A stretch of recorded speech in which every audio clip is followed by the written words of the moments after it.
Check. Cash. Okay, so had to turn the sound on. Anyway, welcome guys to the Introvert Dating Success Show. I'm your host as always, Harry Wilmington. This is the show where you go to learn how to date as your introverted self while still getting your precious alone time. Today's show is going to be jam-packed. It's been raining like crazy in LA, but the rain is gone now, thank God. So shouldn't be any background noise of rain.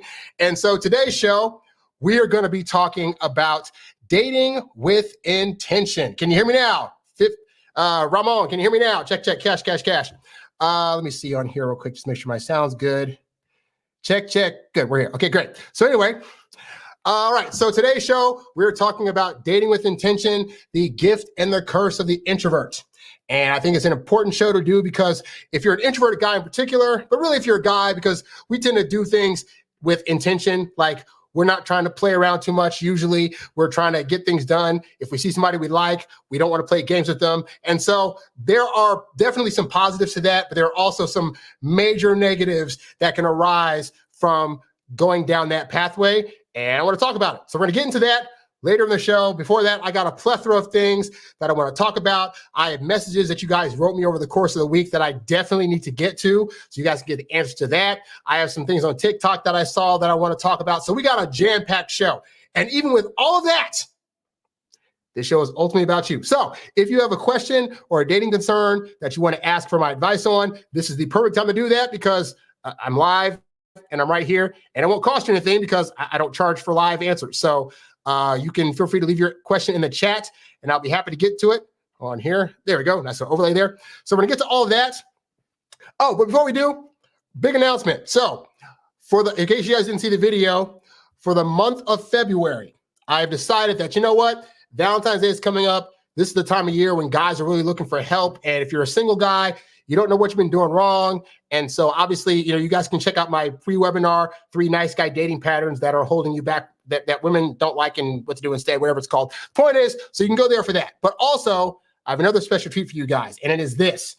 The majority of questions that I get as it pertains to dating and talking to women is about texting.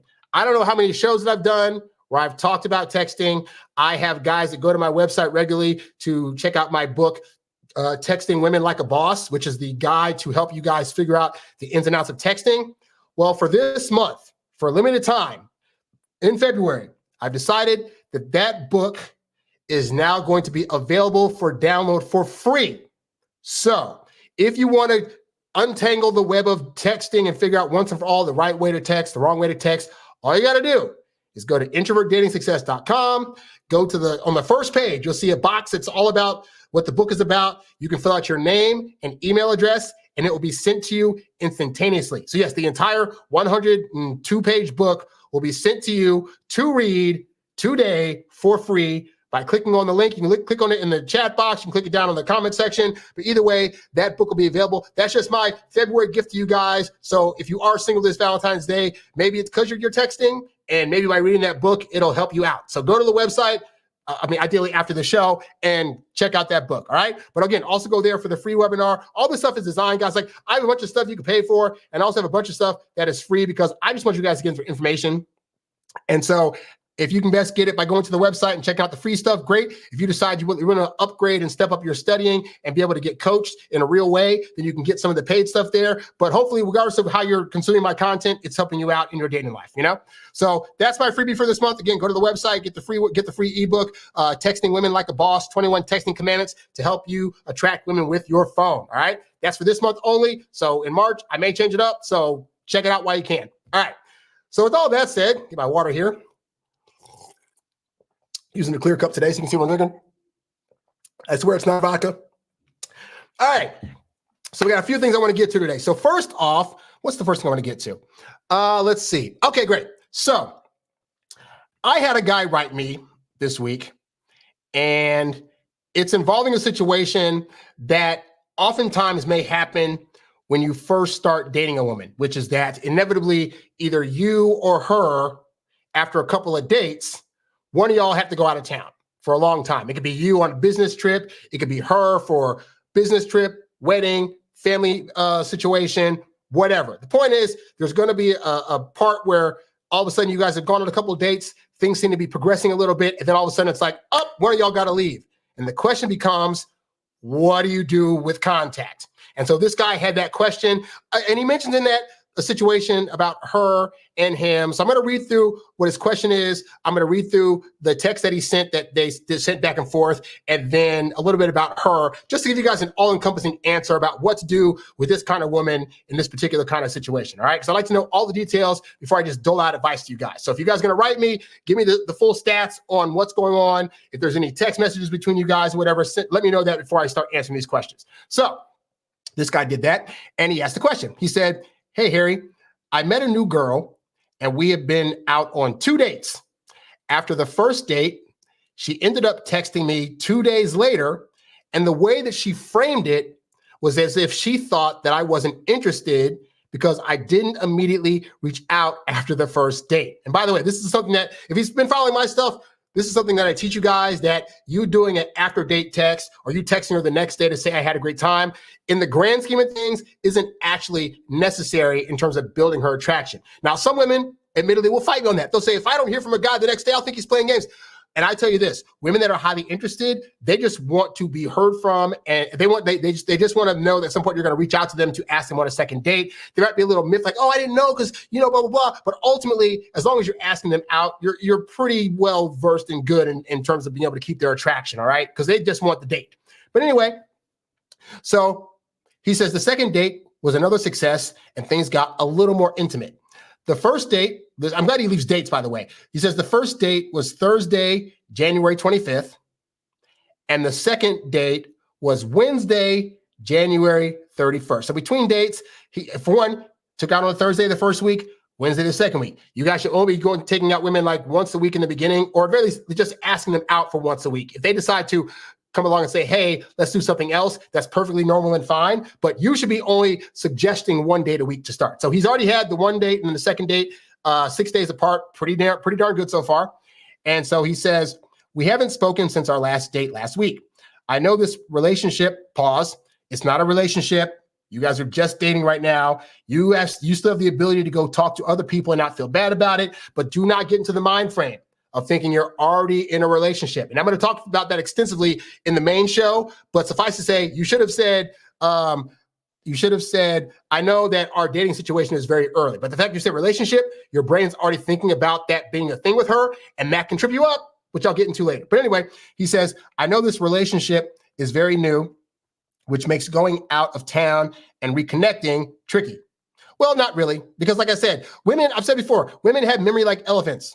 And more importantly, women's connection with you is tied to their feelings. So if she has relatively high feelings for you before she goes out of town, those feelings aren't going to die just because she goes out of town. If you've experienced that before, what that was actually happening was you were projecting your high interest onto her and thinking she had high interest because you have high interest, and that wasn't the case. So with this woman, the fact that she reached out to you after the first date and to see if you were still interested, and you guys went out on another date, and you guys got to make out by the end of it, those are all signs that thus far, she's starting to build connections and feelings for you. So if she's built it to a point where she's definitely has the tingles for you and she's thinking about you and caring about you, all that other stuff, then it's going to be hard for that to go away. Now, granted, it is early in the dating process, so the probability is more likely that if you've been dating her for like 3 or 4 weeks, but I still say at the end of the day, that's the point, is that if she gets back and you're still able to ask her out, then nothing happened, and that's totally fine. But we'll get into more of that. So he says, I also know that she texted me after our first date, but maybe doesn't want to put herself out there again because she was nervous. Should I wait until she gets back in town to contact her and ask her out on a third date, or reach out during the midway point to send regards that I hope she's enjoying the vacation? So the first part, you saying she doesn't want to put herself out there, but she already did. She reached out to you, which means she already basically let her guard down in a way by saying what she said, which I'll get to what she actually said to him in the text, all right? But suffice to say, in terms of your question, I'll get to that at the end because I want to make sure we encompass all this. So this is the text that because I wrote him and said, hey, so what text did she actually send you that made you think that maybe she thought you weren't interested or whatever? So this is the actual, you know what? I'm not going to fully detail it because on the off chance she sees this video someday, I don't want her to know exactly that it's her. So I'm going to give you a summary of what she said, right? Basically, she said, she reached out first and said basically that she didn't think she was interested. So she wants him to know that she had a great time on the dates, especially when they were doing a certain activity. And she's sending prayers to a family member that's going through a certain situation. And the fact that this guy wanted to return to his hometown to see after this person makes her admire him. All right. So then she said, thank you again for taking me out. I had a great time. So then he texted her back. And this is a great, by the way, guy, this is a great text back you sent. He texted back and said, basically, well, I mean, I don't know what you're talking about because I actually wanted to take you out on another date and we still have to do some other various activities. And then she says, oh, okay, well, I love to do these activities. And then she said that she was actually going to be going out of town this past Saturday. So that's why they went out on the 31st, because on Saturday she had to go out of town for 2 weeks. All right. And then she said some random stuff to him that had nothing to do with whatever. And then she double texted him a random meme quote, something about espressos being similar to martinis. So that's what she sent, right? So what do we have here? We have a woman that sent him back a text. And what she was doing was what guys often do, which is preemptively saying, well, I didn't hear from you, so you must not like me. So I just want you to know I had a good time. And I want you to notice, okay, it was only 2 days. Like he took her out on the 25th. 2 days later, she sent this text, right? So this is why I tell you guys that you on your end of things need to be waiting a minimum of 4 days to initiate text, because we want to see if the woman's going to reach out to you to essentially give away her hand, to show her interest to you that she was trying to hold back. And so, but the way she framed it was interesting, because she framed it as like, you must already not like me. And I was curious as to where that came from. So what he said was that basically she'd been married for a long time, like, you know, and dated the guy and then married him for a long time. And so she got divorced recently. And so she had said that she got divorced because the husband had some interesting issues going on that I won't get into because I don't want to completely give away who this person is, and that he suffered from the deep sadness, as some people say, and that also their thoughts on having kids or not having kids were misaligned, right? And so it's good that he found that information, because it's always good to know like what's going on. I always tell you guys though, with women, you gotta err on the side of the fact that ultimately you're only getting one side of the story. So everything that she could have said about her ex could be true, or she could be making herself look great and saying, because we don't know if she just left because she was just bored or tired from whatever. Like, we don't know that, right? We don't know her enough. It's only been 2 dates. But this is also why you as a guy need to be going slow, especially if you're dating somebody that is divorced, because they've already shown for whatever reason that either they pick bad or they're not trying to actually stick to it for better or worse. So those are ones you got to actually stick with dating a little bit longer to really make sure you have the feeling tone that, okay, even though it didn't work out with her ex, it could potentially work out for me. All right.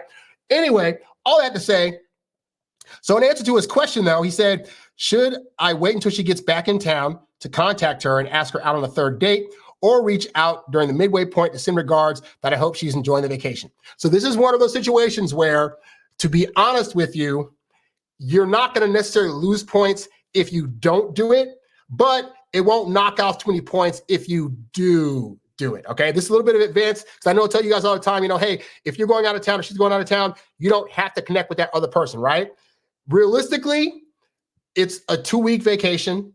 And I'll just tell you from my experience, I've had a couple of times where just being a working professional, I do camera work. Sometimes I've had jobs that have taken me overseas or taken me on cruises and ships and stuff like that. And I did one time where I met this woman. It was the first date. I met up with her and I said, oh, I'm going to be going out of town for like 8 days because I got hired by this radio station to film their cruise for a week. And so because of where I'm going, we might have bad reception. I'll be on a boat. You may not hear from me. She was like, okay. So the cruise starts Sunday, right? And it goes from Sunday until like the next Tuesday or something like that. So midway through the trip, we end up in a place where I could get off the boat and there actually was reception. And so I decided, you know what? It's been like 4 or 5 days. I'm just going to call and say, what's up? So I called her and said, hey, what's up? So-and-so. She was at work. Hey, what's up? Blah, blah. Oh, we just got to this place. Just wanted to say, hey, what's going on? How you doing? How you blah, blah, blah. And her honest response was like, oh, that's so great. I didn't expect to hear from you. Like, she she had a good head on her shoulders and she was a patient chick. And she was like, hey, we just started, she didn't say this. So I'm like, hey, we just started dating. And also like, yeah, I said I was going out of town. She didn't expect me to be like, I'm going to hear from you all the time, or you have to text me every day. I'm going to feel some kind of way about it. Like, she just assumed I'll see you when I get back. And true to form, I didn't have to contact her the rest of the time I was on the trip. And when I got back, I said, hey, I'm back in town. Let's go out. So that's an example of, in that case, I decided to contact. It didn't hurt my chances with her. We ended up dating for about 10 or 12 months. But also, if I hadn't contacted her, she'd have been totally fine. And realistically, in terms of this guy's situation, this woman is out for a family gathering, and they're going to be doing lots of family stuff. She's going to be connecting with old friends. She's going to be reconnecting with family members. She's going to be part of various ceremonies and things. She might be too busy to where she doesn't actually need this guy to reach out. Now, we could also speculate, given the note that she sent, where she was like, I'm not sure if the stars, I'm not sure that, I'm not sure if you like me or not, whatever, that she could be very anxious and apprehensive, and she's trying to like not display neediness, but she kind of is at the same time. And that might be a woman that she might need you to reach out, But again, I stress, if you choose not to reach out, assuming her interest is high, and given the fact that she reached out to you after the first date, and given that on that second date, you were able to make out with her pretty heavy, I don't think she's going to forget about you in 2 weeks. I think that men sometimes are short-sighted in the fact that we think about the day-to-day of, oh my God, I got to contact her every day. I gotta make sure I reach out to her on a consistent basis, or else she's not going to like me. It's 2 weeks. If you're with somebody for like 30, 40, 50 years, in the grand scheme of time, not talking to her for 2 weeks is not a lot of time. And so you shouldn't be worrying about being chastised for that. You shouldn't worry about her getting mad at you. But also, it's also a good test to test her patience to see where her brain goes when you don't reach out to her while she's on vacation. Because you also, and I told this on shows before, you as a guy need to have things in place that you can test on a woman to see if she's sane, to see where her emotional intelligence is at, to see where her mood is at. And so let's say you don't hit her up for 2 weeks, then she gets back, oh my God, you must not love me anymore. How could you not text, blah, blah, blah. Now you know you have a drama queen on your hands that was going to be extremely needy and hard to handle. So you don't lose in either situation. If you don't reach out and she gets back and you ask her out and she says, great, let's go out. Great. If she gets back, you didn't reach out to me, blah, blah, blah, blah, blah. Great, because now you don't have somebody that's going to be hard to handle on your hands. Now, I will say this. When she gets back, you're probably wondering, okay, hypothetically, when she gets back, how do I reignite this thing? For one, it shouldn't be reigniting. It should just be like she got back on vacation and you just continue on. But the easiest thing to do, I found, is to just 2 simple sentences. Hey, glad to see you're back. How was the trip? Send that. Hey, welcome back. How's the trip? How was the trip? And then from there on, she will answer you. And if she answers you, oh, I had a great time. It was so cool to see family and friends, blah, blah, blah. Whatever she says, you can say, hey, that's so great. You know what? I really want to catch up with you and hear more about this trip. Let me know if you're free this week. I currently have Tuesday and Thursday available for a meetup for dinner. Boom. Now she's gotten back. You've asked a short summary question to get your way back in there, and then you go straight for the kill, which is, let's go on a date so we can reconnect and I can hear about your trip.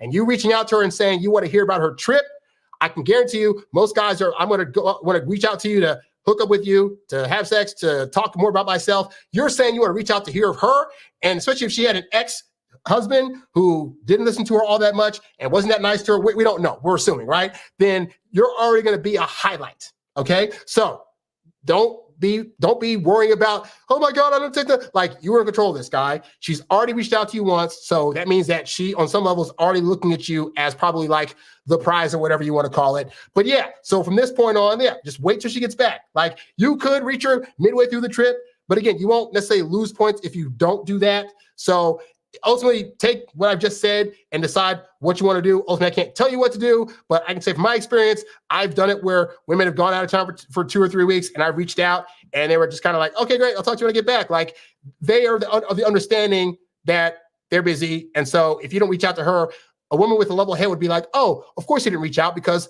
I told him I was going to be busy and I have distractions. And I found a lot of women too, like, they might initially like a guy, and then they get bombarded by all these texts from a guy while they're out of town, where she's like, oh my God, like, he just couldn't stop texting me. He was texting me nonstop, all this nonsense stuff. He knew I was going to be busy. I told him I'd hit him up when I get back. Why is he hitting me up? And so women can actually get annoyed by you early on in the dating process, hitting them up so much, when you first just start to meet them. That's not all women, but again, you don't lose points necessarily with women that have high interest if you don't text them while they're gone. Worst case scenario, you can just say, hey, you were gone and I didn't want to interrupt your family time, but now that you're back in town, let's meet up. So she'll still know that you want to see her. So hopefully, guy, this helps you out in your situation. Fun fact, this is a NutriBullet. This is actually has a little thing in it. I can make like smoothies and stuff. I typically just use it to drink water out of. So, Anyway, we got questions in the chat. Doo-dah. Let's see what we got here. What questions do we have in the chat here? Okay, we got a long one here. So let's go ahead and get into it. So we have a question in the chat. And the question says, before I take a girl from my school out, I'm looking to meet up in the building and eat lunch with her. This way, there's a better chance of her saying yes, as I'm less of a stranger. And in parentheses, he says, I met her online. I didn't know you can meet her online. How old are you? I thought you had to be like 18 to do online dating. I don't know. I'm 42. I don't know how that works right now. But anyway, so he says, I hate eating with people because it's a constant fight to keep things interesting and avoid awkwardness. How do you avoid silence/awkwardness in situations where you're just talking? I know you said something about how guys project awkwardness, and I just have to not feel awkward, but no offense, that's not been able to help much. Well, given your station in life, you're young. So unfortunately, nervousness is part of the process to eventually get not nervous. Like there's a great saying that I read that I'm going to use later in the show also, but you have to become comfortable with uncomfortableness. Like the thing that most guys have a problem with on dates is trying to figure out what to say and what to do when there's awkward silences. And I've just found that sometimes it's fun for me now it's fun for me to bask in awkward silences. Like I can't think of something to say, or I just finished saying something and now she's not saying anything. I'm not saying anything. And sometimes I'll just sit there just like, and I'll just let the moment sit.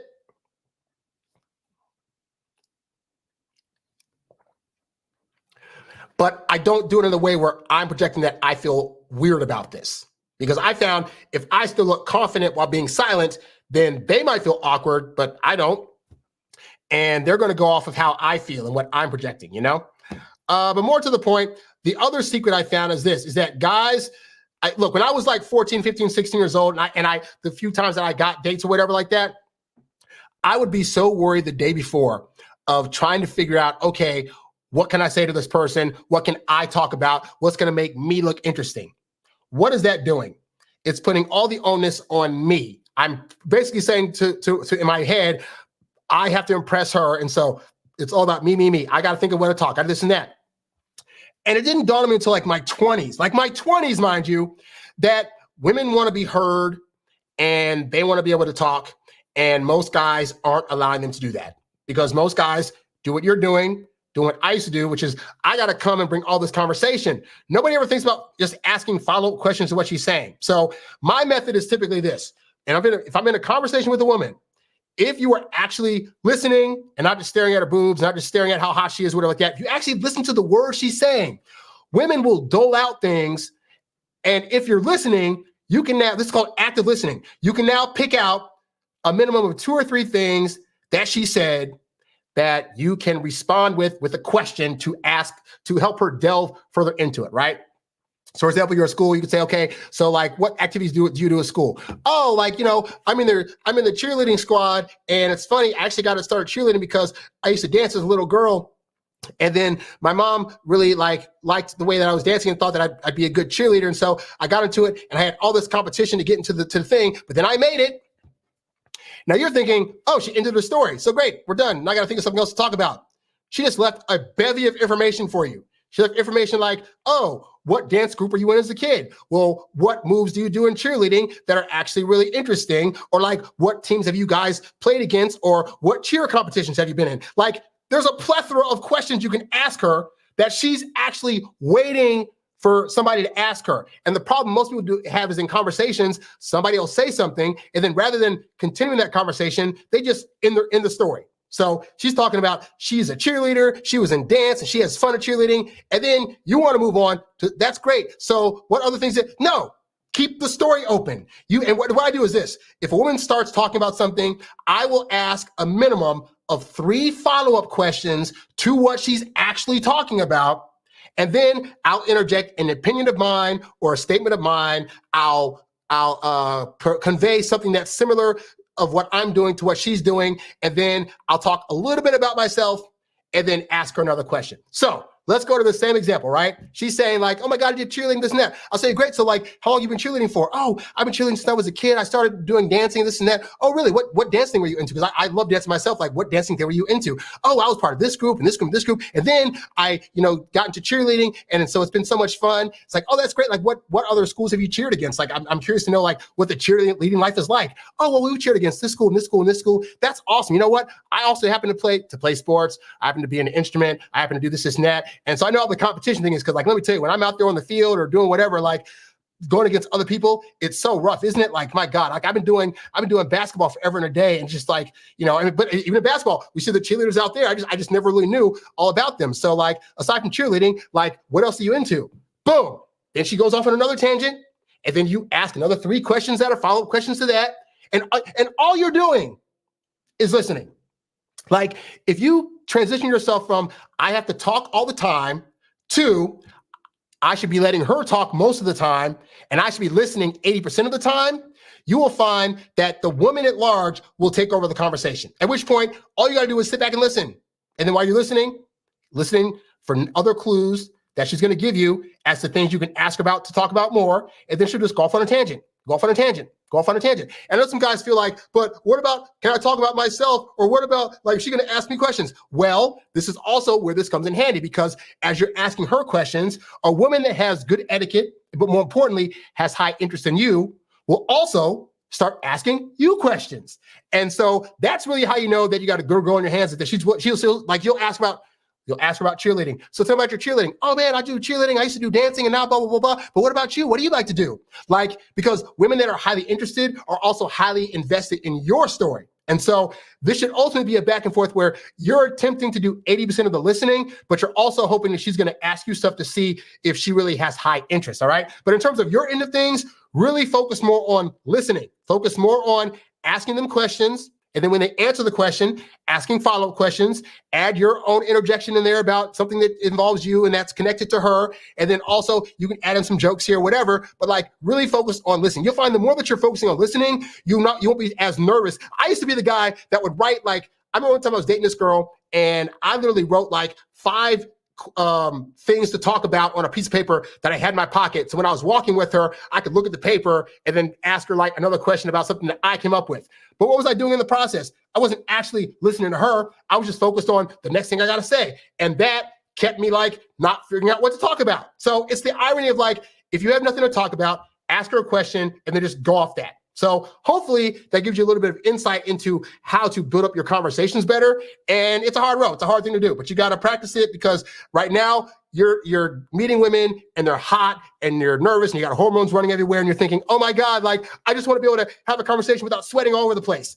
Admittedly, I'm a little bit older, so women at this point don't faze me like that. But back when they did, I remember the struggles that I had of like, I got to do whatever. And it's like, stop focusing on yourself. Focus on them, focus on what they're saying, ask them follow-up questions, and it'll make it a lot easier for your conversation. And this is across the board. In fact, don't just practice this on women you're dating. Practice this on your mom, practice this on your female family members, like practice this on other female friends. Like really just get into more of listening more and talking less. Because I'll tell you, even though I'm 42, like there are older guys than me that are like I go to their house and it's just like they barely say 2 words. They run the house, but they barely say words because older men just know like, oh, like less is more. Like the less I say, the more powerful it is when I do say stuff. And the less I say, the more I can listen to her and what her needs are and what she's wanting. And I can act on those things versus being in my head about, but I got to talk next.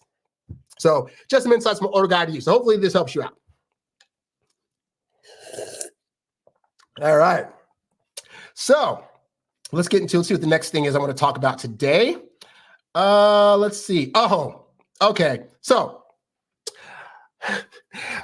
in the course of reading a bunch of stuff and researching for the show, I come across a lot of great stuff. And so one of the things I came across is this interesting commercial from back in the day. So I'm going to show you this commercial, and it's a commercial for Las Vegas that ran for the Super Bowl back in, I think, 2000, 2001.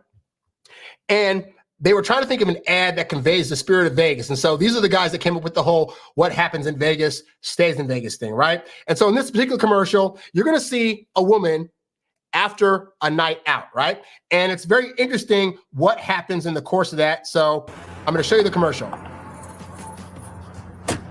Airport? Yes. Well, my name is Jim. I just love the smell of your limo, Jim. Oh yeah, well, it's a new car. I love it. So take a look at how she's dressed. And let's rewind back, right? Let's rewind back. So let's see how she's dressed. Look at that outfit. She's got the low crop top on. She's looking like she's moving all sensual and stuff. She's coming from a nice night out in Vegas. Oh, it's beautiful. Airport? Yes. Well, my name is Jim. I just love the smell of your limo, Jim. Oh yeah, well, it's a new car. I love that new car smell. She is very horny for this car and this car smell. And maybe the driver also. Anyway. I wish it was mine. It smells so good, Jim. This leather. She put up the partition, so you can't see her now. Right. Here we are. I'm going to put the polo match too. Okay? Yeah. I know. Okay, back it up. I want to show you guys this again. Look at this. This girl walks out the car. Polo match too. Okay? This guy's like, what the heck is this? Who is that? This is not the same lady that got in the car, right? She went from, look, this is 22. She went from looking like this to now she's dressed to the Poindexter almost. Look at that. Whole different girl, right? And I saw this and was like, I really like this ad. But here's the thing. Why am I showing you that video? I'm showing you that because this is an example of, in this video, you saw the same woman. In the first part of the video, she's dressed all sexy from a night out. She's all sensual. She's seductive. She's darn near trying to hit on the driver. And then she gets to the airport, heading out of Vegas, going back to the real world. She's boss chicked up, looks darn near like a librarian with the glasses on, and she's talking on the phone, business. Hello, she's got a whole different accent and everything. This is the exact reason why women get freaked out in part by guys that are trying to put them on pedestals and try to view them as completely perfect and worshiping the ground they walk on. Because women know that there are a variety of different sides to them, and they want to be able and open to show all these sides to the person that they're dating. They want to be able to show the side of them that is sexy and sensual and can have a good time and is vibrant and fun. And they also want to be taken serious in their work life and be seen as a business professional. But the problem is this, is that let's say you go out in town, right? You go to a library, or say you have a big job somewhere, and there's you see a woman in a corporate suit or corporate dress and whatever like that, or you're going to these various networking events or social events where women are just dressed up in these really prim, proper dresses. You're seeing them, and based on their first impression thinking, oh, wow, she's above my league. She must be so prim and proper and so perfect. She would never, ever want to do some freaky stuff with me and whatever. And you're not aware that her public facade is not the only side of herself that she has and that she wants to show. And so the problem some of you guys have in dating is that you're looking at these women as oh so perfect and whatever, and this is why they don't want you to put them on a pedestal, because they know there's going to be a point in time where they want to get a little wild. They know in their day-to-day role they are seen as these prim, proper women that are all about their business and they're super serious, and they don't want a guy come along and saying, oh, that's all that she is. Because I can tell you, as a guy that has dated what we'll say are high value women who have these corporate jobs, who make 100,000 plus a year, who go to these meetings that are in tall buildings or in short buildings with a lot of people, that they dress up in these blouses and dress up in these suit pants and whatnot. And they go out there and they do their business, and they're going to the corporate meetings like, yes, the projections for this month, blah, blah, blah, blah. All right, women's voice. Yes, the projections for this month are blah, blah, blah. And they should this now. We should do these deals and blah, blah. And they do all that, right? And they go home. And in my case, they came to me and want to get banged out, and they want to go have a good time, and they don't want to be on the straight and narrow, and they want to be able to do things that otherwise wouldn't normally be in their nature, but they want a guy there that's going to guide them through it and also put their stamp on it. And when you don't, then when you see the woman dressed up like the Poindexter lady you just saw, you're going to see her and think, oh, I can't get with her. And she's going to think, man, He looked like he'd have a good time. We'd have a lot of fun together, but he looks like he's going to be very judgy if on the off chance we go out somewhere, he sees me like this. Like if he ever sees me in this mode, oh my God, what will he say? This is also, by the way, why women oftentimes will go after bad boys, quote unquote, over the nice guy, because the nice guy will see her like this and try to treat her like a delicate flower. Oh, she's such a princess. I don't want to harm her. I don't want to do it to her rough in the bedroom. I don't want to try to suggest things that are going to take her away from the innocent girl that I see her as. And yet you don't know, on the weekend, she's going to clubs looking just like this. She's going out on dates with Chad and Tyrone looking just like this. And you're worried that the sweet, innocent girl you met is like this. This is why I tell you guys, no girl is sweet and innocent. Like, they might give off the impression of that because that's what society has taught them to do. But the reality is most girls in their private life want a guy that's going to be okay with this version of her, okay? So this is why you don't put them on pedestals. This is why you don't be so judgmental when you hear women tell stories. Because I'll tell you, I've talked to women like that who will tell me all about their sex escapades and the 4 or 5 guys they banged over the course of a week. Like, they are not as innocent as you think they are, all right? So, but I thought that particular commercial really conveyed that pretty well in a short amount of time, that like she went from like wild woman to like prim and proper. And that's how most women want to be able to be, but they know they get with guys who are going to judge them for a variety of things, and they have to act the second way all the time and never get to be the first way. But if you're a guy that comes along and you're able to show her that you're not going to be judgy of that, then you can get both versions of that, and that's always a good thing, you know? So I just wanted to point that out because I thought it was a really great commercial that I saw. Anyway, on to the next part of the show. By the way, guys, the show is about you. So if you guys have any questions you want to ask me in the chat, feel free to do so, and I'll be happy to answer it during the course of the show. All right. So we have another question that I got this week, and this guy left a comment under one of my videos, and I told him that I would respond to this message in the show. So that's what I'm going to do now. So this guy's situation, he's pondering if he is overthinking a situation involving him trying to ask her to come to his house as a date. So, message reads, "Hi, Harry. I've been dating a woman and we've been on 5 outstanding dates so far. We have been hitting it off remarkably well and have good emotional and physical intimacy. Love it. Sounds great. Fantastic." He says, "As a side note, she has multiple autoimmune disorders. I invited her over my house for the 6th date last Saturday." So to recap, they've done 5 dates outside of the house. I imagine they probably haven't gone back to the house yet. At least that's not what I get from this message, all right? So now the 6th date, he's trying to say, hey, come over to my place for a date. All right. So I invited her over to my house for the 6th date last Saturday, and she canceled at the last minute due to what appeared to be a fairly severe autoimmune flare-up, likely exacerbated by work stress. Based on our interactions since then, I believe her. So I don't know what the interactions were. I'm guessing she probably said, oh yeah, it's been really bad. Oh my God, I had a flare up. Oh my God, this hurt. Oh my God. I don't know if they FaceTime. I don't know if it's just been through text or through phone calls, but based on whatever she said, he's gotten the impression that that's what actually happened. And so there we go.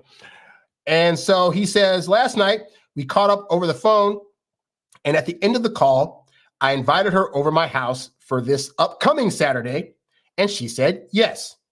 Logically, everything appears okay. However, I have a gut feeling she could be agreeing to coming over my place, not to be disagreeable, but may actually feel uncomfortable coming over my house so soon, and I feel like she may cancel again at the last minute.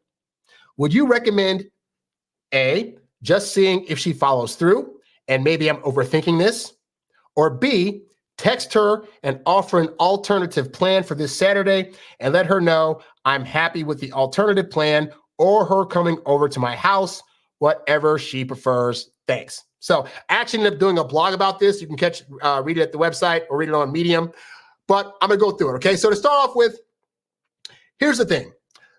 He knows that she has an autoimmune disorder.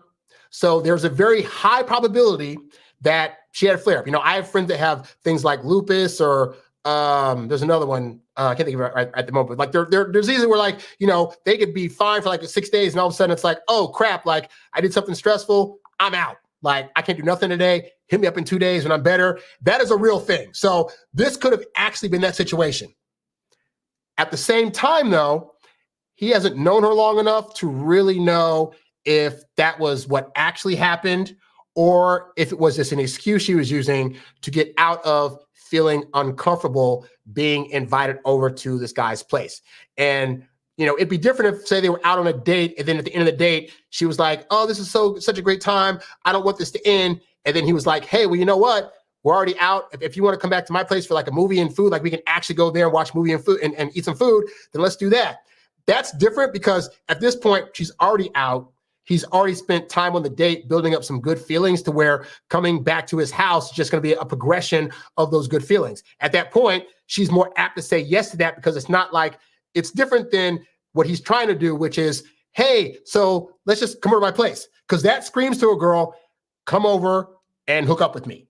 And if a girl's not ready for that, you know, there are women that will just say, you know, oh, you know, I don't want to do that. But there also are women that would be like, I don't want to hurt this guy's feelings. So I don't have a backup plan for how to say no to that. So I'm going to say yes right now. And then last minute, I'll come up with some excuse or whatever, right? So we don't know which one of these this is, right? What I said in the blog, though, is this. I said, ultimately, as the guy, it is definitely your job to try to push things a little forward.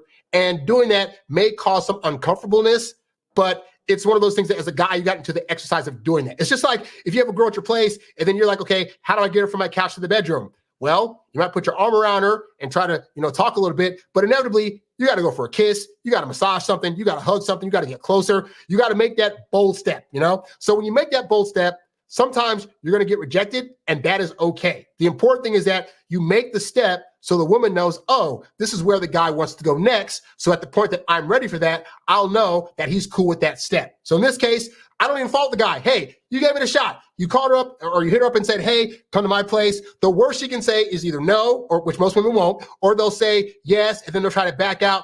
And you won't know initially why. But basically, you already asked her once. She had an immune system thing happen, fine. If she cancels a second time, maybe something else flared up, but more likely that's a signal to you that she's not at the point with you yet that she's actually ready to do that, at which point you say, hey, no worries, you know what it is? You know what, next week, let's just do something else. And then you just keep taking her out on dates until she says something like, you know, hey, let's go back to your place and like watch a movie. Let's go back to your place and cook a meal. Or hey, I want to come over and surprise you with something. Like that might be the move, right? But at this point, with that said, he's already asked her to come back to the house. She's already said yes. So at the point where that kind of thing happens, this is very important for you guys to know, right? There's going to be times where you're going to ask a woman if she wants to do something or say something, or whatever like that, and she's going to say yes. You may think in your head, oh, she doesn't want to actually do it. Guys, you have to go through with the decision that you made that she already agreed to until such a time as she rejects it. Like, I know it sucks, but you're like, I asked her out to the house and she said yes to it, but I'm not sure if she wants to do this and that, but she already said yes. So we're going to assume until we get evidence otherwise that she's a woman of her word and that if she's saying yes to coming over, that she wants to do that. You might be feeling, well, I don't know, she might listen to that. Doesn't matter. Either she's going to come over and then you guys just, you know, do whatever, or she's going to last minute hit you up. Hey, so something came up. It's going to be a low level rejection. All right. It's not gonna be like, you know, hey, I can't come over because you're trying to sleep with me. And how dare you try to, it's not gonna be like that. All right. Worst case, she'll say, oh, something came up, so I can't come over Saturday, but hey, why don't we go out someplace on Tuesday? All we care about is she going to counteroffer? If she cancels for Saturday, it means she wasn't comfortable with coming over to your place. Also, the fact that you're asking her for Saturday is already a bad move because Fridays and Saturdays are reserved for couples. And so when you ask a woman out for a Saturday, it gives her the indication that you're already thinking about her in a relationship capacity. And we want her to come to you first to say, hey, I know we went out on Wednesday, but let's see each other on Friday or Saturday. That'll give you another great read on where she's at in her feelings. By the way, this is the kind of stuff I talk about extensively in my Introvert Dating Success Academy. I talk about signals that indicate she's ready or she's progressing things closer with her feelings for you. One of those things is, does she mention trying to see you on a Friday or Saturday? This is why when you ask women out in the beginning, you only ask for Sundays through Thursdays. Because if you do that, and she wants more of your time, and she wants you on a day where only couples hang out, and she's starting to see you that way, then when she asks you for a Friday or Saturday, you'll know, oh, I'm going in the right direction because she's asking me on a day where only serious people date together. This is a fantastic signal, but you won't get those signals if you are asking her out on Fridays or Saturdays. So beyond this date, guy, if you ask her out again, unless you guys just have busy schedules during the week where you can only meet Fridays or Saturdays, don't ask for those days specifically, okay? But anyway, yeah, so you already asked her out, so Saturday will come. I assume she's going to show up. If she doesn't, she'll give you some excuse. Oh, I got busy last minute, or oh, something came up, and you'll know, okay, let me just stop asking her out for weekends, and also stop asking her to my house. If she's ready to go there, she will. And some women do it faster than others. I know people say like, oh, but if he was a high value guy, or if she had really high interest, guys, I've had women that I was interested in that I waited 2 months for them to come over to my place because I'm just like, sometimes you read the situation and decide, oh, this person's maybe wants to wait longer. Maybe they are more traditional. And so as such, maybe they don't want to go over a guy's house that they've only gone on 5 dates with. Like guys think like, oh, it's been 5 days. She should trust me already. And she should want to come over. 5 dates is not a lot of dates. Like I tell you guys, it takes women 2 to 3 months to solidify her feelings. Part of that is going out with you to do her due diligence and take her time.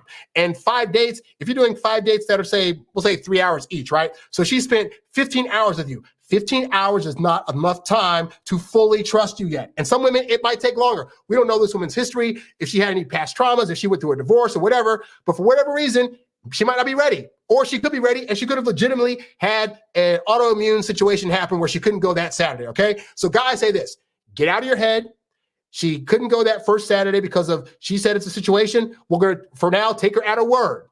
You ask her out again. We'll see what she does on Saturday. If she comes over, great. If not, okay, she's not comfortable, and you move on. It's that simple. But don't overthink the situation, all right? She already agreed to it and said yes.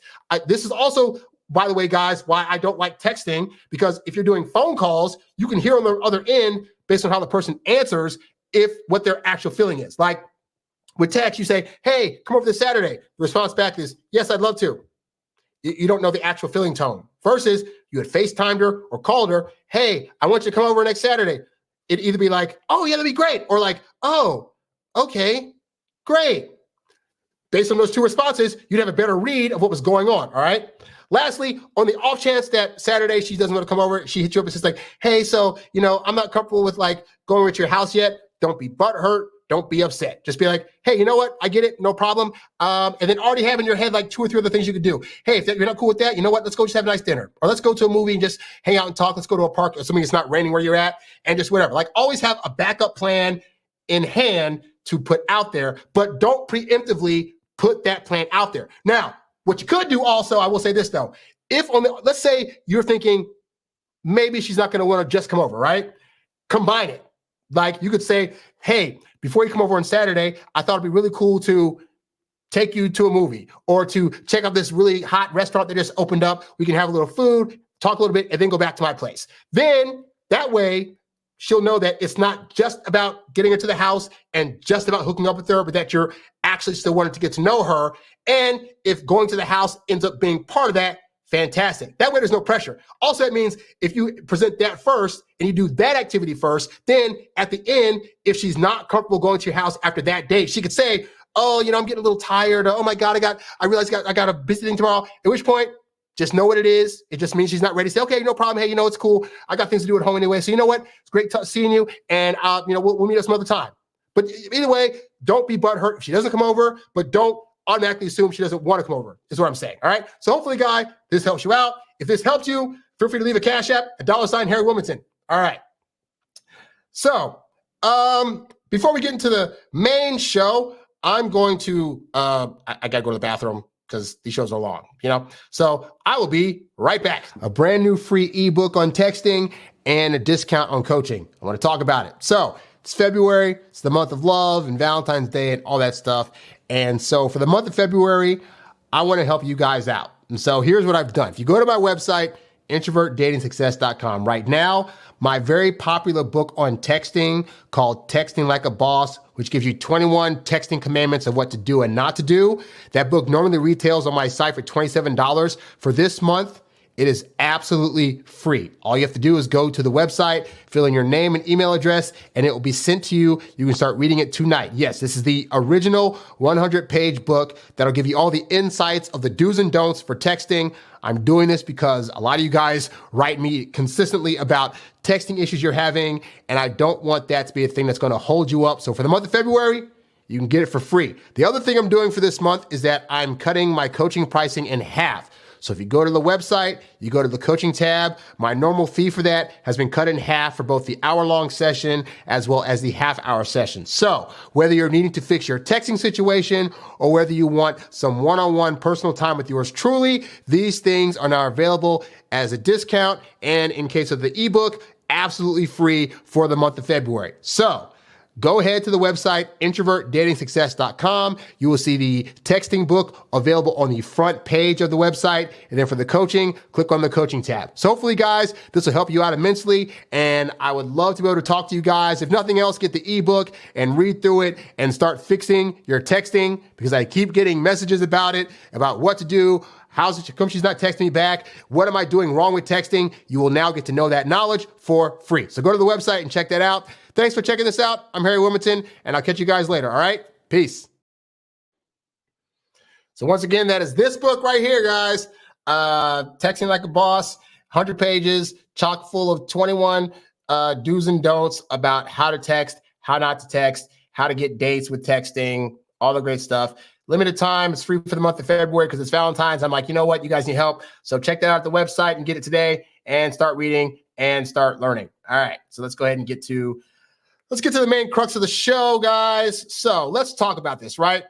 Today, we're going to be talking about dating with intention, the gift and the curse of the introvert. So here's how I came about wanting to talk about this subject. So there's a woman on YouTube named Courtney Ryan, and she gives dating advice to guys. And I actually like a lot of her stuff. A lot of her videos are very insightful. She just recently got married, and she's out there to help guys and also to give ladies insight about, hey, this is what guys actually want. So like, this is how this works. But anyway, so I saw a video of hers this morning, and something that she said stuck out to me. And she said she did a video about dating as an introvert. She herself is an introvert, and so she was trying to help introverted guys. And one of the things that she said was that, introverted guys have an advantage in the dating world because they tend to date with intention. Like, they're going there, they're not trying to play games, they know what they want, and they're trying to, they're a lot easier for women to trust as a result, more or less, right? And so I sat there and I'm listening to this. I'm like, you know what? She's absolutely right. But also, there is a downside. There's several downsides, actually, to dating with intention that I don't think a lot of introverts are actually aware of, because we see it as, being intentional in terms of our dating lives and being able to tell women that we have a specific intent to get into a relationship. That should be a positive thing. But I think there are also things that presenting that to women that could cause women to actually want to be hesitant to date us or back away if we are not careful. And so that's never been talked about. So I want to talk about it, So we're gonna get into it. So to start off with, I want to go over first the advantages of dating with intention, because I do think that there are a lot of positives for you as a guy to go into the dating world knowing what you want and knowing what to ask for when you're trying to date. So to start off with, the first one is that if you're dating with intention, you're probably going to be your more authentic self, and you're going to be a lot more honest. And so many women get trapped dating these guys who present themselves one way to try to get into her pants, but are actually another way. Or even guys that are well-meaning initially, they'll put on the best front in the world. They're the best guy, all the great states, always being there for.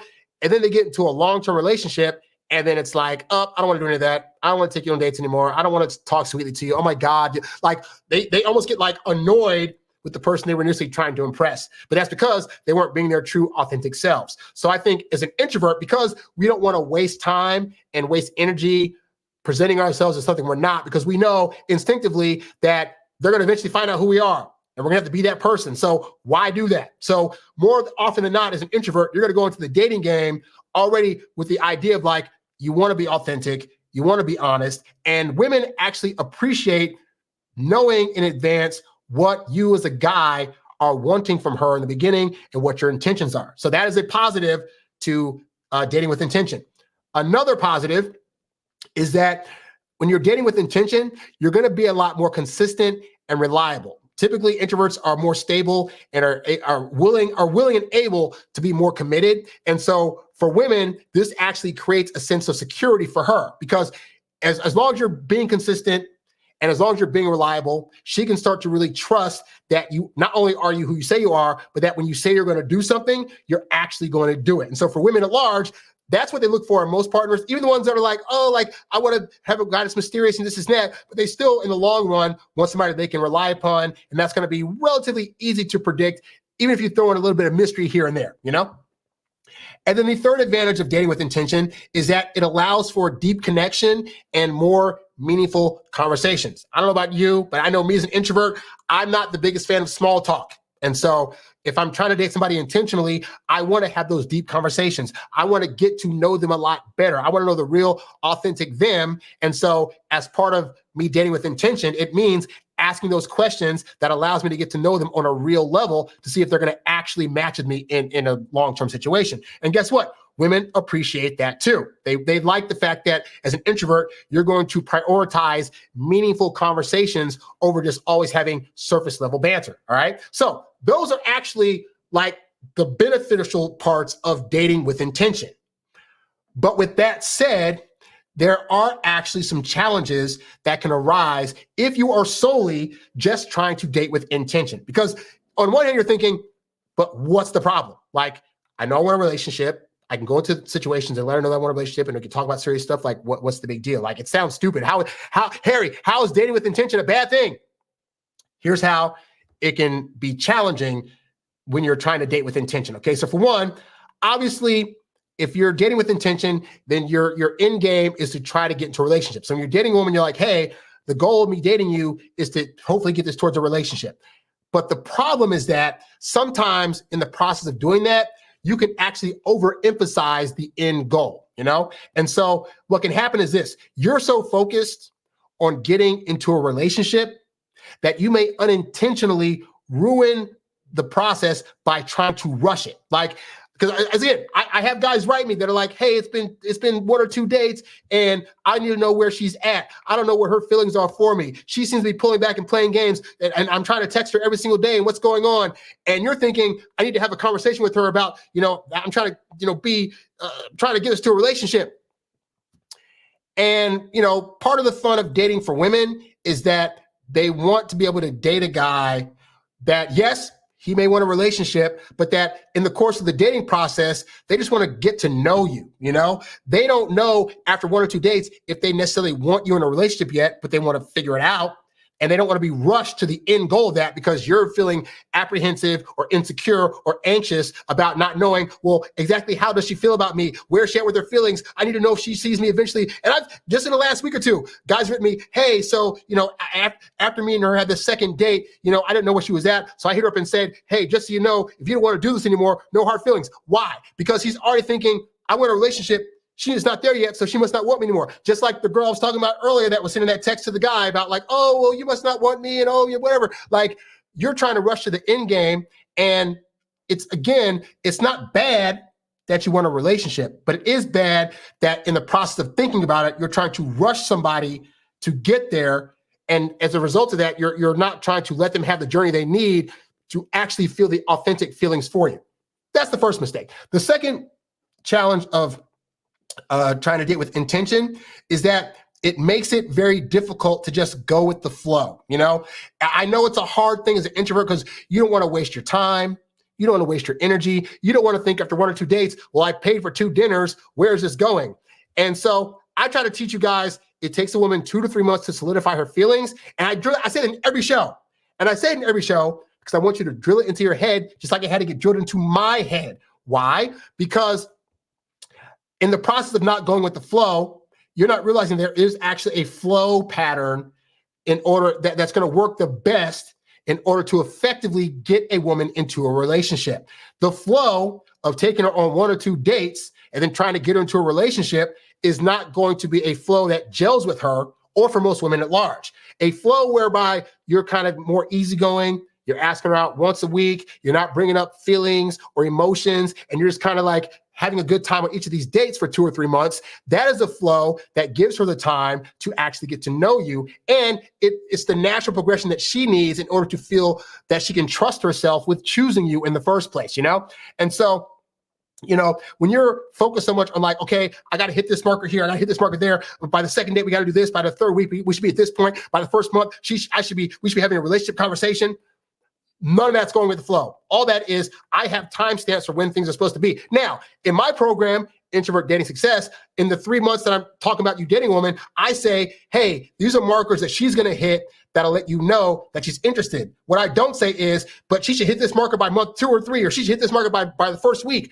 No, I mean, the only marker I say is that 2 or 3 months in, she should know that she wants to be with you. But in terms of her journey to get there, you might meet one girl that after 1 or 2 weeks, she's head over heels in love with you.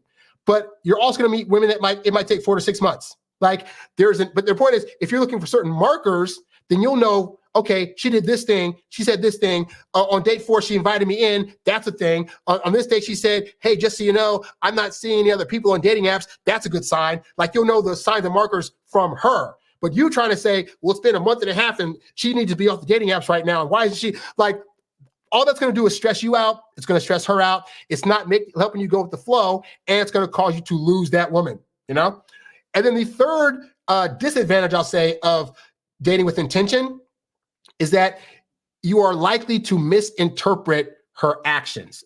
What do I mean by this? You may end up perceiving certain behaviors of hers as game playing, when in reality, it's either the woman trying to figure out her feelings, or it's a signal that you're doing the wrong things and it's starting to freak her out.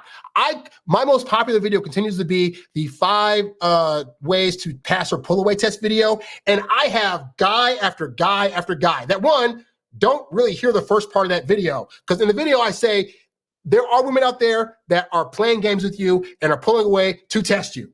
But I say the pull-away test is more so a test of your strength, but it's not usually a conscious test women are doing. If women are pulling away from you, it usually means that you're in her life a little too much right now for what is warranted at this particular phase of the dating phase, right? So if you've been texting a woman nonstop for 2 weeks straight and she pulls away, she's not trying to pull away as a test. She's pulling away because subconsciously her brain's like, I need a break from this guy so I can sit with myself and see how I feel about him. He has not given me the time to sit with myself to assess my feelings. And so I just need a little bit of time to do that so I can realize, oh, I like him, and then go back to him. But guys will say, oh, she's pulling away. She's trying to test me and she doesn't understand. I got to go in there and tell her that if she doesn't want to see me anymore, this and that. You're misreading the action. The pull away is because you're doing too much, and it's supposed to be a signal to you that she can't verbally say that you're doing too much, which is why if you just pull back a little bit, you're more patient, you do less text. I've had guys comment to my video saying, dude, Harry, you're right. I was texting her too much. I thought she was playing games. I stopped texting her for like a week, and boom, she's all over me now. I had a guy he was like, my girlfriend hasn't had sex with me for like 2 or 3 weeks now. What's going on? And all I said to him was, hey, maybe it means you're asking for it too much. So for the next 2 weeks, don't ask her to have sex. He comments later, oh my God, dude, like I waited 2 weeks. I didn't say anything to her. And then the next week she was all over me and now we're doing it all the time. Yeah. But if you're all in your feelings and you're all about, oh, I'm dating with intention and we're supposed to be hooking up, but she's not doing it, and I got to go in there and explain to her why she needs to hook up with me, you cannot logic your way into a woman's feelings. All you can do is know that when she does a certain thing, it's either giving you a positive read that you're doing everything right, or you're doing things wrong. You need to adjust your strategy. But if you're so focused on, I got to get a relationship, then every time she does something or says something that's supposed to give you a signal to change how you're doing things, you're going to take it as a full on, oh, she don't want a relationship, and I'm in this for a relationship, and I'm not getting one, so I'm out. And that's not going to help you with any of this, So here is what you can do in order to better balance yourself, because it is good to date with intention, but you don't want to do it in a way that's making a woman feel forced to have to choose you, right? We're in this because ultimately we like the woman, but also she has freedom of choice to choose us. And so it's the weird thing that guys have a hard time with, where it's like, how do I get what I want without forcing it to happen? Because in the work world, in order to get that promotion, in order to get that new job or that raise, you have to do and do and do. And I have found in the dating world, that sometimes the best way you get what you want is to not do. Like there are literally times where I'll be dating somebody and it's like, okay, we went on 2 or 3 good dates. You know what? Let me lay off on the text for a little bit. Or you know what? I saw her 3 times this week. You know what? Next week, let me just see her one time.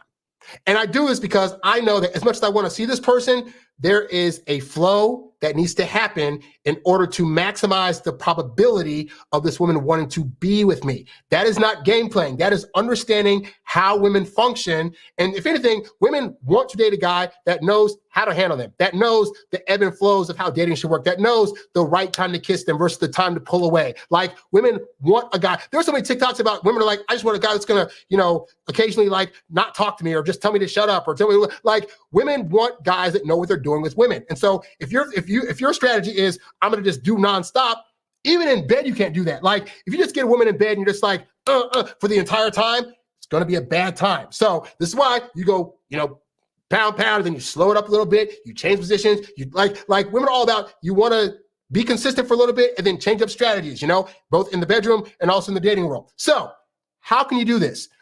The biggest thing is, guys, you have to learn to be patient.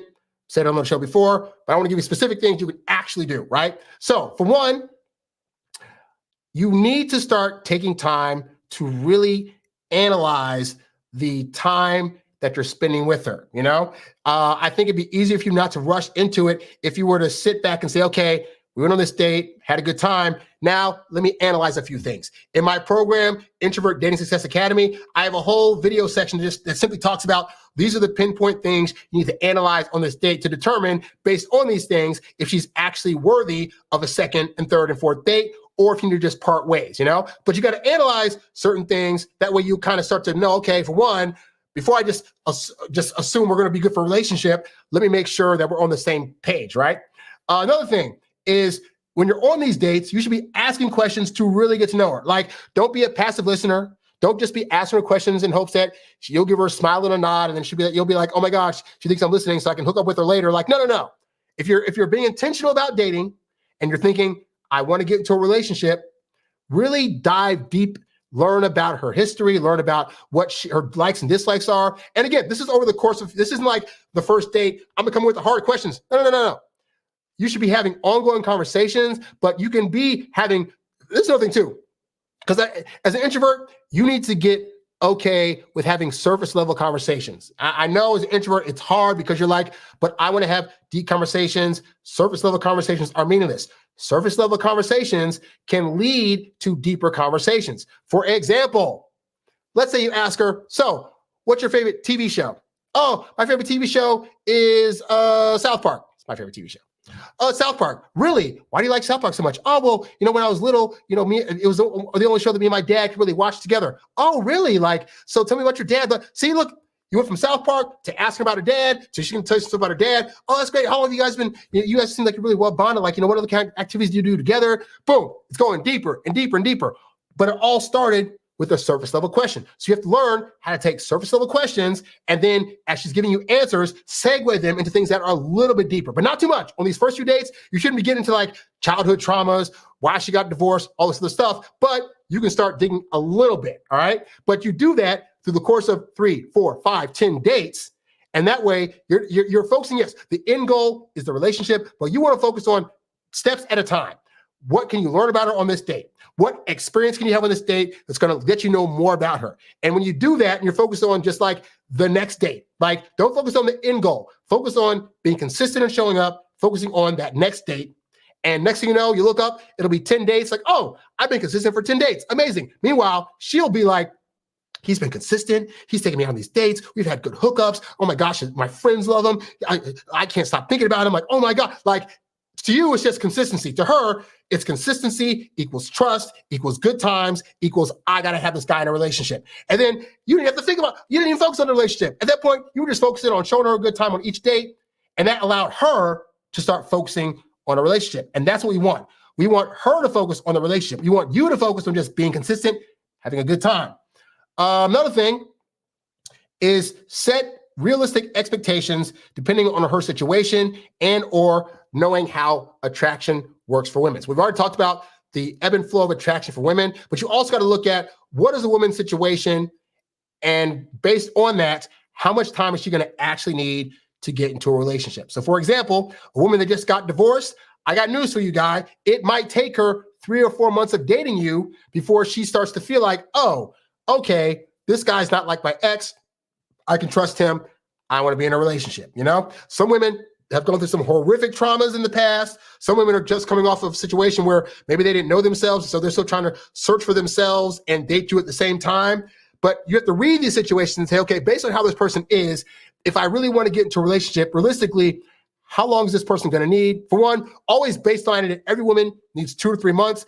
Yes, there are outliers. There are women that'll come to you after a month and a half and say, can we be in a relationship? It is at your determination if you want to do that based on the woman. But I'm saying in your head, already start with the base level of anytime I'm taking a woman out, she needs a minimum of 2 to 3 months before the relationship conversation even comes up. And if it does come up, she's going to bring it up. All right. But yeah, but you have to know the situation and then decide based on that if you can determine how long it's going to take her to possibly need one, and also if you can wait that long. I err on the side of not being impatient, meaning that I don't care. Like if I'm with a woman, if she needs 3 or 5 months to get into a relationship, as long as she's showing up for dates consistently and we're hooking up, what am I complaining about? Like what? Oh, she might be seeing other people. It's the dating phase. She can do that. I can do that. But that's not going to cajole me into thinking, I got to rush this now. Like, it's just not going to, Another thing, very, very important, have a guy friend to talk to. Like, you're going to be in your head thinking, I want a relationship, but I know Harry said I shouldn't rush into one right away, but oh my God, what's that? Have somebody to talk to. I don't care if you want to hit me up for one-on-one coaching while I talk you through it, we can do that. Ideally, you have a guy friend, a close guy relative you can talk to. Hey, so I took this girl on 2 or 3 dates and I'm feeling kind of anxious and I want to talk to you about it. I want to make sure whatever this is that. But have somebody else other than her that you can talk to about any kind of insecurities or anxiousnesses that you're having. So that way you can have somebody that's going to pull you in and say, hey, dude, it's been 2 dates. She needs time. You're fine.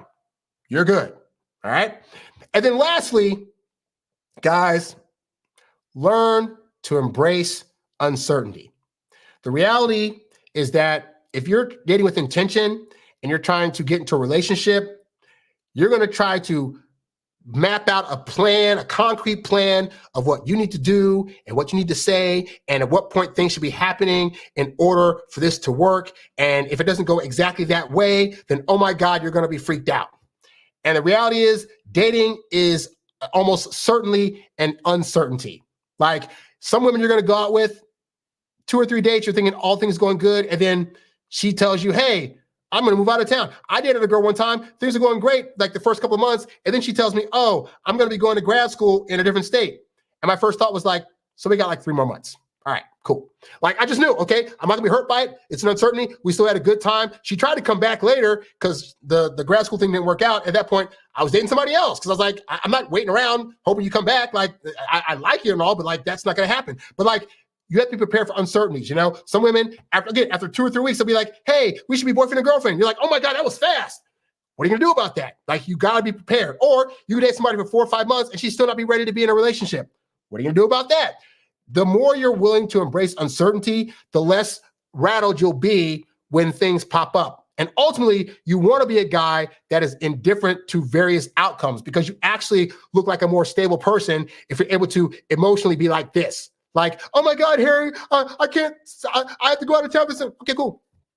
Oh my God, I know we just started dating, but I got to go out of town for 2 weeks. Okay, fine. Hey, so just so you know, it's been like 3 or 4 dates and I don't know if I'm feeling it anymore. Okay. Great. Hey, you know what? It's been nice to get to know you and best of luck to you.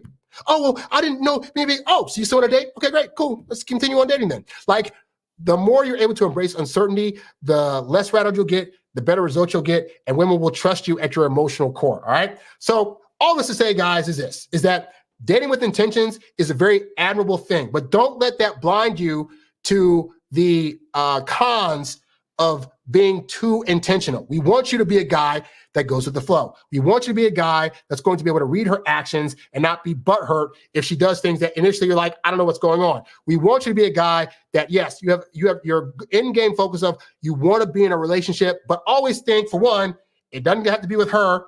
And I'm going to make sure that if it is with her, that I have all the T's and I's dotted and crossed with how she is before I make that decision, So hopefully, guys, this has been helpful to you on your journey of dating. And now I will get to some questions before I get into the final part of my show, which I'm very excited to go over. All right. So kept seeing all these comments during the thing, but I couldn't answer them because I was going through the show. So in answer to, you don't have to ask if you can ask about a dilemma. You can just ask the question, guy. So yes, you can ask your question. Okay. So we have a question here. Let's see. I have not answered this. Okay. So we got a question in the chat. The question goes, hey, coach, I just logged on. Pretty good at asking questions. This girl. Okay. I've been pretty good about asking questions with this girl, and I can tell she likes me, but starts to get really fidgety when it starts to end. Like she wants to keep it going, but seems really nervous. So it almost makes it awkward for me. I'm fine with silence. I do want to ask her out, but we are in the same spot throughout the week, which we both frequent often. So I've been debating if I should make a move, because if things go sour, it may cause weird tension. I don't know what the spot is. Is it like a restaurant? Is it a workplace? You guys work together? Or is it just like a place you normally frequent? He says, have you experienced the fidgety girls that almost start acting weird or start kind of flipping their phone or humming to take up noise? It's hilarious because you realize girls have no game. That's so true. I could do a whole show about how women do not have game. Like the number of women that have been like, I want a guy to approach me and blah, blah, blah, blah. And then they create Bumble, right? And they'll say, girls will get on guys like, he didn't approach me with the right game. He didn't say X, Y, and Z. Well, you should approach me like this and this, this, and this. And when I was on Bumble, you know what the first message is I would get from women? Because that's the app where like women message guys first. You know the message I would get? Hi. Hey. What's up, cutie? How are you? Like the same stuff we're asking them or sending to them as first messages, they send the same stuff and they complain when we're doing it. So yeah, women at large do not have game. They don't know how to approach. They're trying to hint everything to guys. If they knew guys, they knew that we're not going to read that. Like, I mean, you as a guy are going to read it because you're listening to my stuff and you know what to look out for. But most guys initially don't know what these signals mean, right? So women don't have any game. Anyway, to answer to your question, let's see. Here's the thing. If you think you have a shot with her, it's a risk and gamble. I had a woman that a long time ago that I worked with, and we started hooking up, we started connecting. And I knew after the first hookup that there was a chance that if this goes sour, if she decides she doesn't want to do this anymore, we work together. I still got to see her. And I said, I'm taking a risk because I'm horny. And then lo and behold, it didn't work out. And I had to go to work for the next several months and see this person at least once or twice a week. And that honestly taught me the power of learning how to be indifferent, because as she was doing that, I was just like, okay, you know what? The grand scheme of things, I got to see her. So just act like y'all didn't hook up. Just start having conversations. Hey, what's up? What's going on? Like I wasn't going to quit the job just because we hooked up and she doesn't want to do it anymore. Like, what's that about? And so it's the same with you. Wherever spot this that you guys go to, if you like it and you think that you like her enough to take the risk, I would say go for it, understanding that 1, she does not owe you anything. 2, this could very well not work out. And 3, that should not deter you from going to that spot. And if you decide you want to go to that spot and you see her there and it gets awkward, make that be on her, not on you. Like you have the right to continue to go wherever you want to, even if this doesn't work out. So if it doesn't work out and you want to still go to that spot, don't let her, how she's going to act, freak you out and be like, oh, I can't say anymore. Like you're a dude. Like, it's going to happen. You might walk around town and suddenly you see her somewhere. Like it's going to happen. So you can't be so worried about, but if you see her again, what? Like, oh, you'll see an X in the wild. It happens. Especially if you're in the same town. Like you go to the same spot. It's inevitable, But if anything else, if it doesn't work out and she sees you there, she'll probably stop going because she's just so like rattled by seeing you that she's like, I can't do it anymore. Oh my God. And then you have the spot to yourself. But either way, don't let her push you out of the spot that you like to go to. So hopefully that helps you out. See, another guy asked a question. Oh, this is juicy. Okay. So this guy's question, he says, I bumped into my ex-girlfriend at the gym. She can't stop peeping at me during the workout. The moment I walk over to say goodbye to her, she blushes. What does it mean? Well, it would depend on who did the breaking up. Did you break up with her? Or did she break up with you? So let me know that, and I can give a better answer. Okay. I want to go over something. I want to go over a couple things, actually. I have so many videos I want to go over with you guys today. I might just do them all. So let's go into, I'll do this one. Oh, so okay. Thank you. Thank you for answering the question. Okay. So she broke up with you. Okay. So could be a few things going on. For one, she could be wondering why you're going over to her because it feels awkward now to have conversations with you. Depending on if you were like, if at the end of the breakup, you were trying to beg her to come back to you, or if you were just like, okay, cool, best of luck to you, whatever, then she could be having, it's not buyer's remorse, but she could be regretting that she dumped you. Also, I found just in my personal life that if a girl dumps you and your response is like, okay, great, well, best of luck to you, whatever, and then you don't act all butthurt about it, it makes them wonder why you weren't fighting for them more. Were you trying to actually dump them at some point? Were they not actually good enough for you in the first place and they did you a favor? Or did she make a mistake in dumping you? And so now she could be like, oh my God, like I actually want to get with him, but I broke up with him. So that seems kind of weird. I have a whole book on my website called 10 Steps to Winning Back Your Ex, regardless of who did the breaking up. I talk about this kind of situation in that book. It is available. But suffice to say, we don't know what's in her head. We just know that she's blushing when you walk over. So assuming if you're walking over or you say goodbye to her, the fact you're talking to her, great. She's blushing. I'm like this guy. Look, I make my dating life very, very simple. I try to keep it to where if the actions that she's doing are moving towards her trying to see me, date me, or hook up with me, those are all positives. If they're leaning towards not doing that, those are negatives. So right now, it doesn't sound like you're going up to her in the gym and saying, hey, great workout. By the way, are you free to do something this weekend? Right? But if you were to do that, she'd either say, no, I'm busy, can't do that, or, oh, sure, let's meet up. That would give you a better read at like what's going on in her actual head. Because right now, we don't know if her blushing means that she's regretting it, if she wants to see you, or if she's like, why is this guy still talking to me? So hedge your bets. Go up to her next time and say, hey, by the way, wanted to see if you wanted to go out. Like, act like the breakup didn't happen. Hey, I just want to see if maybe you wanted to like meet up sometime or whatever and see what she says.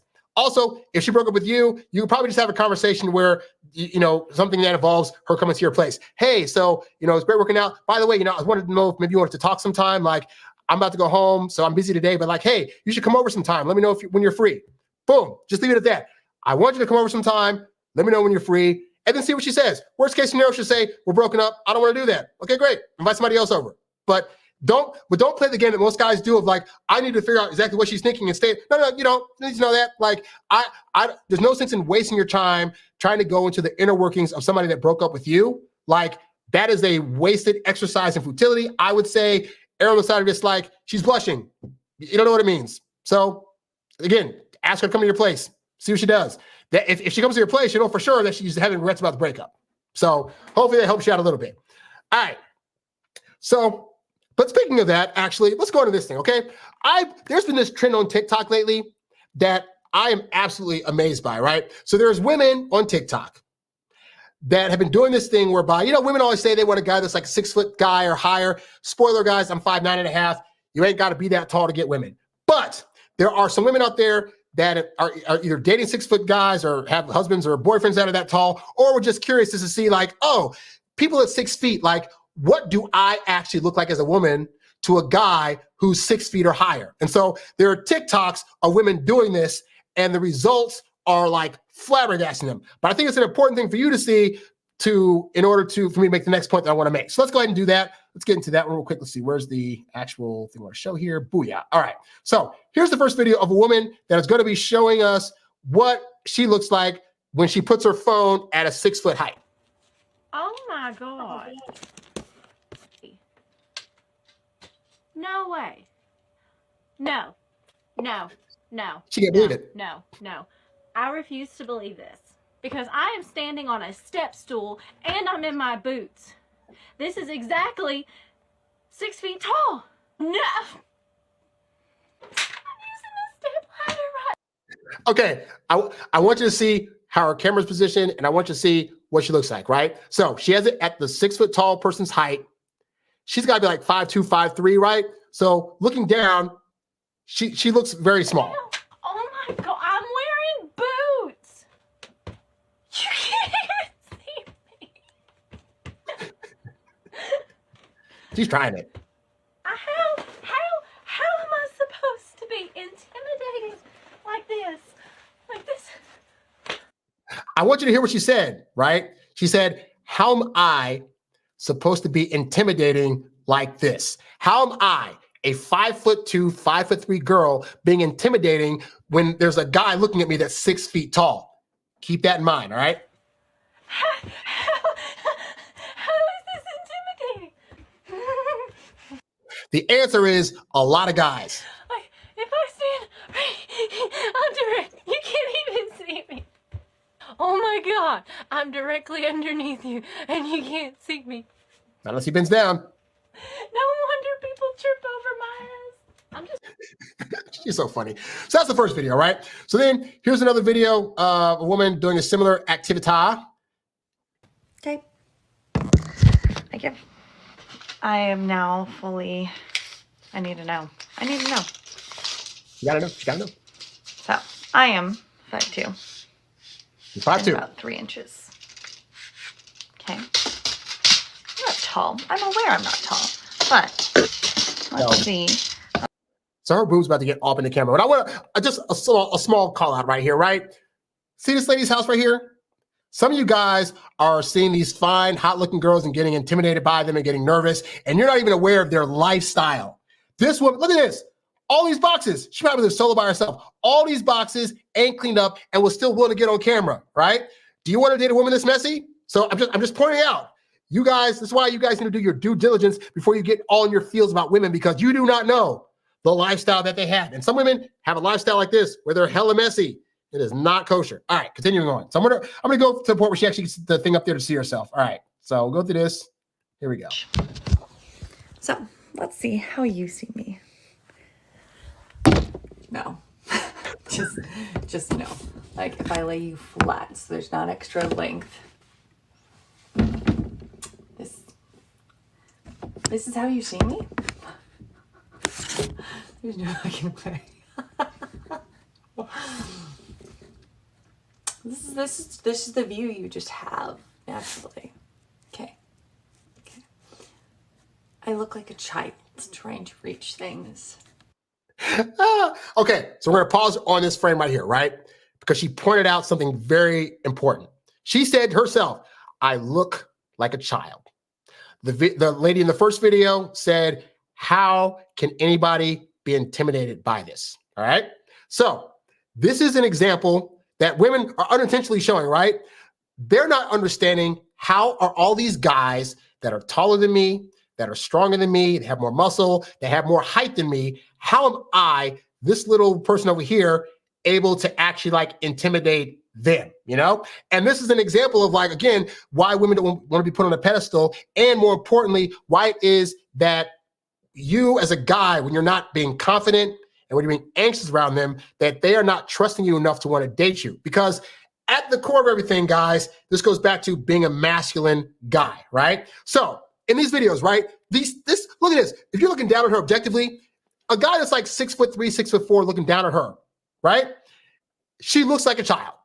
The other one was acting like a child, right? So women are thinking, they might not be aware initially like, oh, this guy is so much taller, how do I look, whatever. But they on some level are subconsciously thinking, I should not be a threat to this guy. Like, I should not be able to push him or cajole him or coerce him or trick him or berate him and he take it. And what happens is guys, they get intimidated by the beauty, by the looks, by whatever her position is in life, or whatever. And they try to treat women like docile flowers and they want to tiptoe around her and walk on eggshells to try to not upset her. And yet you then wonder why you're having conflicts with these women or why these women won't date you. And here's the thing, is that women instinctively know that if her at her height is able to get you off your rocker and get you all freaked out and you're bowing down to her, there's no way you can protect her. There's no way you can potentially protect any kind of kids she would have. And you're not going to be able to be the masculine guy that she needs you to be. This woman is 5'2". Look at how she looks. She has to look up at guys all the time. Do you think to her it is attractive to look up to a guy that is, oh my God, I'm so sorry, princess. Oh my God, I'm so nervous. Oh my God, I don't know what to say on dates. Like, you can't be that guy and keep women around long-term without them berating you, or even women that you end up letting wear the pants are thinking, I'm 5'2". How is he letting me wear the pants? How am I the leader of this relationship? How is it that he can't confront me? How is he scared a little of me? If he's scared a little of me, I can only imagine, like, I'm 5'2". If he can't handle somebody that's 5'2", he definitely can't handle another threat that comes against me that might be at his height. Like, this is what women are analyzing. So when you look at these videos, look at the fact that these women, again, her words, they look like children. And as such, they don't understand how they're being a threat to you, how they're being intimidated to you. And it's all because you're nervous, you're apprehensive, you want to do every single little thing right, because if you don't, oh my God, they're gonna not want to date you, and you're not gonna be able to reproduce and all this other stuff. And it's like, dude, but they're looking at you through different lens. They're looking at you like, he's taller, he's stronger, he's more masculine, he should not be nervous around me. If you find yourself getting regularly nervous about women, or worrying about what they're going to think, or what they're going to say to you, or how they're going to act, then you have psychologically been trained to do that. I think about, like, when I was growing up, it's funny. It's not funny. When my dad died, my mom had 2 boys in the house, me and my brother, right? And so she knew she had to be a certain way while we were still younger. So that way, when we got into our teenage years, we wouldn't think we could just like overrule her or whatever, right? So we get trained to think in a magical way that, oh, these women are still the means to harm us and do stuff to us. And hey, they could scam you, they could do whatever. They have the ability on some level, but on a more realistic level, you're physically stronger, you're typically like able to do a lot more stuff. And so it doesn't make sense to them why you'd be afraid of them. And so I just want to give that note to you guys, because if you're a guy that is apprehensive about dating and nervous and you don't know what's going on and you're like, I don't know how to be that guy, then you need some serious training, you need some serious coaching to get you out of the mind frame of being so afraid of these small women. Like, most women you're going to date are going to be shorter than you. Even you short guys that are like 5'6", 5'5", most women I find have been like 5'2", 5'3". Like, you're going to typically be taller. And women aren't going to understand why you, as a taller and stronger person, are going to be freaked out by them. If you need help getting out of that mind frame, you can go to introvertdatingsuccess.com, click on the coaching tab, and I will help you to get out of that mind frame so you can be more confident, because women ultimately want you to be more confident because they're already seeing you as the more confident one. But are you seeing it? You got to see it, or else you're not going to help yourself, Just wanted to point that out there. Woo! All right. So we do have one more segment, that a pre-planned segment that I want to do. Again, get your questions in while I'm here. I'll be happy to answer them during the course of the show. Beyond that, you can leave comments under any of my videos or write to me at harry@introvertdatingsuccess.com, and I'll be happy to answer your question on one of these shows. If you want to sign up for coaching, do that as well. All right. So, but I want to talk about this. So there is a creator on YouTube that I absolutely love. His channel name is Better Bachelor, and he goes by the name Joker on his channel. And funny enough, even though I'm the guy that like gives out dating advice and believes in love and believes it can work out, he is very much the opposite in terms of, like, he's been through a divorce a couple of times. And so he tries to warn guys about, hey, this is how women can be. And if you want to date, these are things to look out for, because women can also, be terrible people and have bad personalities and stuff, right? So I watch his channel because I like to have that balance and stuff. I just watch everything, And so I like his stuff. I really, really like his stuff. But that said, I found that just because I like a content creator's various videos and opinions they're putting out, it does not mean I have to 100% agree with every single thing that they say. And so this particular week, I saw a video where in the first part of the video, he went over a situation that a woman had posted on TikTok with a guy that she was trying to date, and how in her video, the way this guy was asking her out, she didn't really like, so she rejected the date.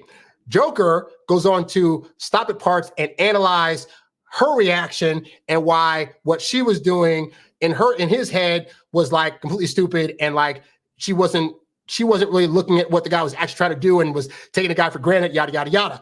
I looked at his analyzation and said, but I actually agree with her. And so I wanted to point this out because it really goes into a lot of things I talk about here. It talks about the texting aspect of things and about how you go about asking a woman out, right? So I'm going to pull him up to the screen here. Joker, let's bring you to the stage. So we'll start out here. Just wind this back a little bit. I'm going to do this screen here. I like this one better. So we're going to go ahead and hear his commentary and her commentary, and I'm going to stop along the way to give you guys my 2 cents on what's actually going on and where my viewpoint differs from Joker's. All right, let's go and get into it. By the way, Joker, again, I love your stuff, so don't take any of this personally. She meets a guy out in the real world, and I want you to see how women can twist something into a negative that could be a learning moment for themselves. Interestingly enough, though, the response from the guy shows he understands the game. Okay, so as far as we know, what he's going to say is that his response is the correct one because this guy knows what he's doing, and she is completely crazy for her response. All right, let's get into it. And he's got better things to do than play the game. This is how you do not plan a freaking date. I had been on one date with this man. I think this guy is great. I had such a nice time with him. We had so much fun. By the way, I cut this part out, but Joker in this video is like, she talks like this, and she's on the up with the end of her sentences. That is very much a California thing, and I hate when I hear it. I can imagine I probably slip into it sometimes too, so let me know if I do, but like, it is pretty annoying. Okay. A week or so later, he finally texts me and is like, hey, are you free Sunday for brunch? I'm like, yeah, great. That's all right. So let's set the scene, right? He reached out and said, hey, are you free Sunday for brunch? She says, yes.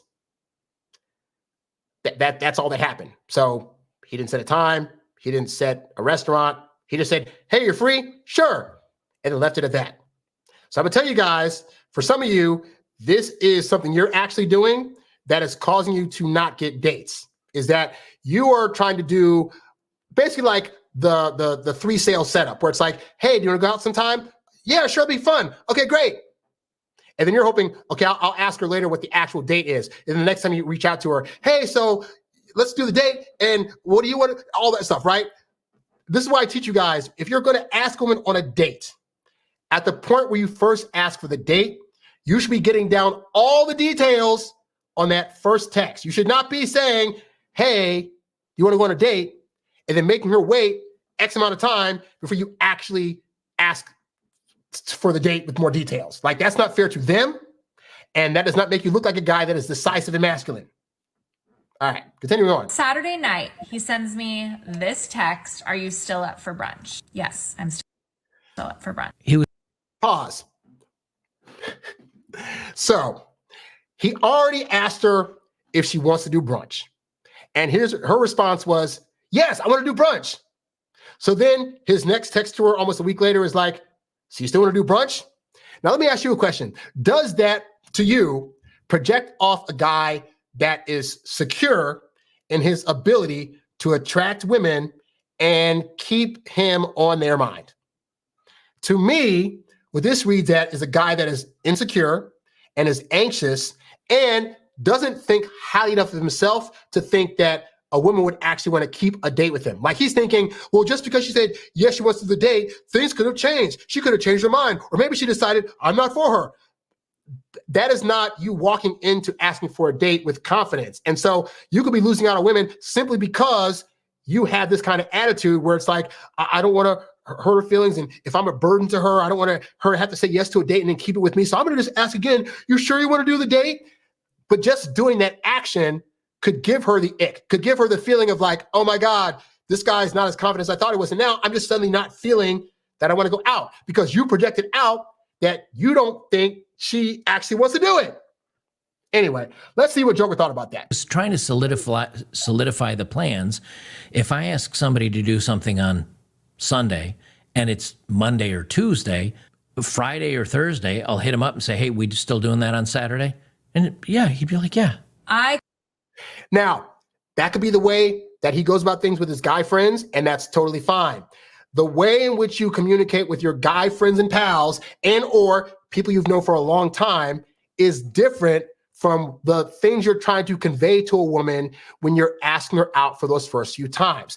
When you are asking a woman out for those first few times, the worst thing you could do is look like you're apprehensive or unaware. So he's saying, well, I mean, he said a week ago that, you know, he wants to go out. And so he's just hitting up to solidify. What I'm saying is I've literally asked women on dates and said, hey, first, when I first contact them, I'm saying, hey, so I want to take you out. Okay, that's great. Fantastic. So I want to do this activity at this time. Let me know if you're free. I'm totally free. Great. So I'll say, assuming that, you know, the world doesn't end or nothing cataclysmic happens, I will see you at this day, at this time. I'm not in the habit of reconfirming dates. So what I find is that usually the day before, a woman will hit me up. Hey, are we still on? And my response in my head is like, I set the date. I put aside time to spend money on you and spend time.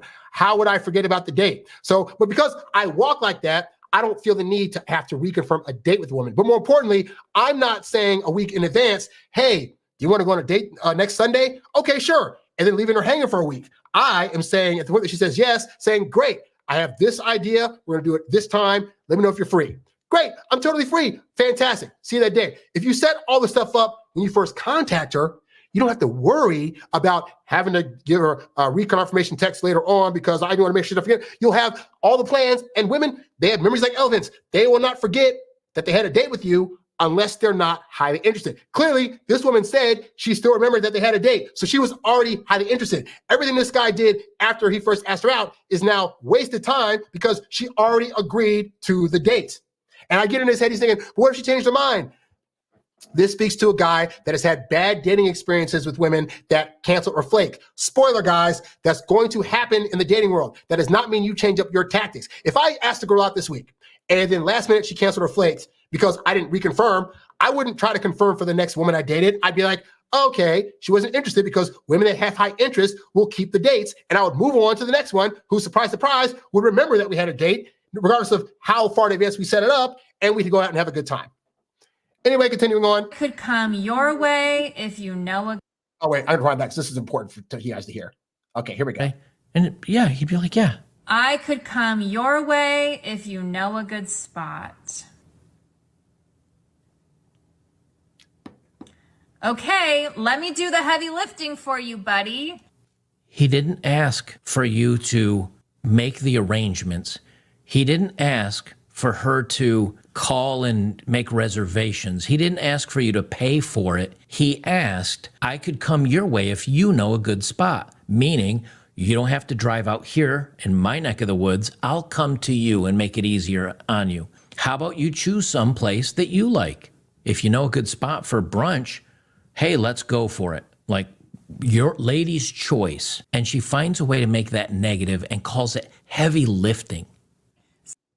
So I'm glad he said all that because that is a very logical man way of thinking about dating. And it's something that I used to do and that some of you guys do too. You're thinking logically, okay, I want to take her out. So in order for her to have the best time possible, I want to make it super easy for her to do this date. And so that means, one, I need to make sure that it's a place near her. And then two, to make sure that she's going to like the place, why don't I just let her pick it? Because that way, if she picks the place, she can't have a bad time. It'll reflect great on me and all will be well. So that is the guy logic version of that situation, which is why I understand why Joker would think that way. But unfortunately, you forget one part, which is that women are looking at different things as it pertains to dating. So, for example, let's say he picks a place that he thinks she won't like, right?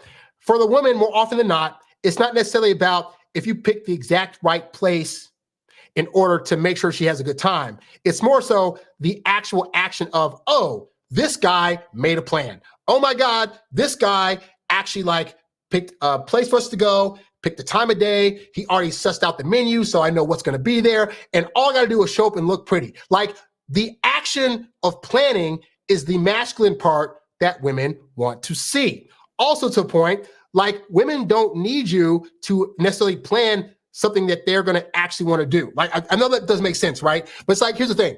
He's thinking, okay, if she picks out the place that she already likes, then we'll have a good time. Women want new experiences, good or bad. So let's say you go to you pick a restaurant and the food's horrible, the service is bad, what is that? The worst case scenario that happens for women that has high interest in you is we now have a good story to tell at our wedding. Oh, that second that we went on is like totally awful, but you know what? We still had a good conversation. He made it really funny and playful, and I just fell so much in love with him because he was able to take that horrible restaurant service experience and turn it into something like absolutely great. And so, again, women are looking at different metrics. So you being logical, thinking, okay, if I don't take her to the exact place she wants to go to, and if I make her drive over to me versus go over to her or meet me someplace, then she's going to have a bad time and judge me. But she's going to judge you, not because of that stuff, but because you're asking her. You're the guy that's trying to impress her, and you're asking her where you should be, where you guys can go. Like to her, it's going to feel like you're saying, hey, so I want to take you on a date, but you need to tell us where to go. And we need to do it near your place. And you need to tell me what's going to make you most happy. And we'll be good to do that. Like, I know the guy's thinking I'm doing her a favor by trying to help her by choosing a place, but that reads to women as low effort. And I had to learn this too. Hey, I was the guy, hey, so I can come to your side of town, we can do what you want to do. And it just drives women up because it's like, it's not doing the masculine things they want to see from us. And you know what I'll do? Let's say I wanted to make sure that wherever we ate was near her side of town. I would even ask her. I would say, okay, I want to keep the date near her place because if things go well, things can go better. I will go ahead and if I already know what part of town she's in, I will look up of my own accord restaurants or other activities that are nearby the part of town that she lives in, and then say, hey, we're going to so-and-so place. It's near you, so meet me there. Boom. Then if I am trying to say I'm going to go to her part of town, I'm still doing the planning. We have Google Maps and Yelp. It is not hard to figure out what restaurants are nearby a person, all right? And again, you ain't got to pick out, well, if I don't pick the exact one that she likes, or if I don't pick one that she's been to before, she's been there before. She don't want to go. She wants to go to a new place. She wants to experience new things. She doesn't want to have to say to her girlfriends, oh, well, we went to that same old bar that I always go to with you guys on the weekend. Like, that's not going to be fun for her. Versus, we went to this, like, place I've been wanting to go to, or this strange place I hadn't heard before, but like it was really interesting. Like, that's a better story and a better experience for women than just what this guy thinks he's doing as a nice guy, which is, I'll just let you pick the place so you'll have a good time. It's not about the place necessarily. I mean, some women will be about, I need to go to a 5-star. You don't date those women. But the ones that are just like, just pick a place, dude. For them, it's more about the experience of you picking a place and about them getting to know you at that place. All right. So that's where Joker has that wrong. Continuing. So he said, pick a place, your side of town, blah, blah, blah. So I give him a list of these places. He says, oh, the Dutch Eye. So just to recap, even though you can tell she's annoyed by the fact that he's asking me where I should pick us a place to go. Crap, you know what? Fine. I don't want to be disagreeable. I'm going to go ahead and do that. Send them some places. Send them some places, right? Anyway, so, and then he responds with this thing. So you guys will hear that one more time, that little part right there, what he says. Places, he says, oh, the Dutch Eye. Not even sure what that means. So then she says, I've been dying to try Comfort and Floyd, the Dutch, or El Puerto de Loreto. And she says, not sure if any take reservations, etc. Now she says, he says, oh, the Dutch Eye. A-Y-E, not E-Y-E. Now, A-Y-E means yes. For those of you that are older than 14 and know anything about English history or the English language, or I guess that would be Scottish, Irish, I don't know. They just hear a lot of, oh, I am big ora, right? So she says it's a negative. So he goes into the thing about saying like, well, I'll let him get to it, but he goes more extensively into like the whole like the Dutch, this and that. I studied English in school, in high school, in college. I would, if somebody had sent me that message, I'd have been like, what does that mean? Like, you sound like a pirate for one, but also like, but is this a yes or a no? Like, what does that mean?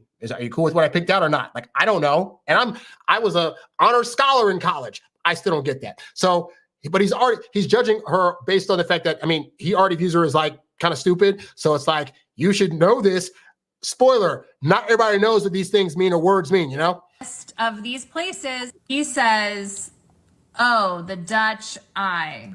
Now, he said 2 O's. Now, I know this is like boiling everything. It's like boiling stones. But this stuff matters when you're trying to communicate. O-O-H is not O. O-O-H, what he sent is O or ooh. The Dutch Eye. He's saying, oh, the Dutch. Yeah, that's what it sounds like to me. But what she could have done. Wait, so, but that's the point, right? He says to him, his interpretation of what this guy said is, oh, the Dutch Eye, right? But it's through text message. And so I'm just going to just get the book, guys. Get the book, because this is an example of what I'm talking about. The fact that he is trying to tell her she should have interpreted this a certain way based on how he's reading it versus we don't know what her experiences is. We don't know if, like, you know, for example, my mom, anytime I have good news, right? The proper response would be, yay, that's great. Like Y-A-Y. My mom texts back Y-E-A. which is, yeah, that's great. Different tone, right? Now, because I know my mom, I know what she's trying to say. Somebody that does not know how my mom talks through text might read like, yeah, that's great. I mean, I thought it'd be a little more excited than just that, but I know what she's trying to say, even though it still reads like, yeah, that's great. So we can't assume that everybody reads and interprets text the same way, which is why you should not be texting all that much, because texting kills attraction. Texting can cause misinformation. With text, you're not going to necessarily be able, you're thinking when you send the text, you're sending off a particular tone with that text, and she could be not getting the joke, not understanding what the text is supposed to be. She might not know that to her, OOH could be like, oh, versus he's thinking, no, it means ooh. But again, it's a misinterpret. It's going to be misinterpreted because it's through text. There's no tone to that. And somebody could very read it as like, oh, they could read it as like you mistyped it. You meant to just do OH. Like, you don't know. So for him to say like, she should just understand. No, she shouldn't. Like, this is why I typically err on the side of like, I use texting specifically to ask for dates. I make everything crystal clear as I possibly can when I'm asking for that date.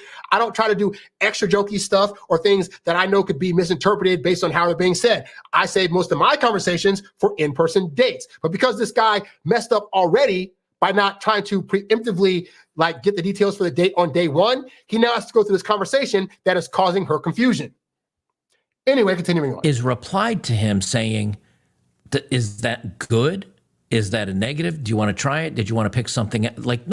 No, that's not her job. Like he's saying, well, if she didn't understand what he was saying, she should just call him or text him. For all we know, she could have been like, oh, the Dutch A, okay. And then waiting for like what the next thing's going to be. Like, is he going to clarify what this means? I don't know what's going on, but it's not her job to have to try to ask questions. Like it'd be nice if she did, but it's the guy's job. Really, it's both people's job to be as clear as possible with their communication. This guy's all over the place with his communication, and he's not being direct with what he wants, and he's trying to put things onto her. And now he's saying, oh, the Dutch A, and like, what the freak is that supposed to mean? So like, no, he should have been more clear in his conversation. Also, he shouldn't be trying to be flirty with her or trying to build rapport with her on a text when he's trying to get a date. He should be talking about things as it pertains to getting the actual date and not try to do this other stuff that's going to cause confusion. Normal human people do.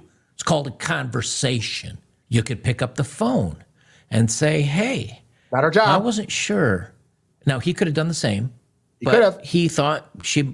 Because he's the one asking for the date. So of the two of them, if he was apprehensive, he could have called. But again, a lot of this could have been prevented had he already set up all the date details when he first reached out to her a week ago. Probably read his text okay, so he didn't read into it too much. And she left him on read. That's what the interpretation is. And hey, we could say, hey, she didn't respond back to him. But realistically, with that kind of text, I'd have been sitting there like, so what does that mean? Like, I'll wait for him to say, okay, that's cool. She gave him what he was asking for. She gave him a list of places she wanted to try. So she's probably waiting for him to say, after the Dutch A, you know what? This restaurant will be great. And he couldn't even do that.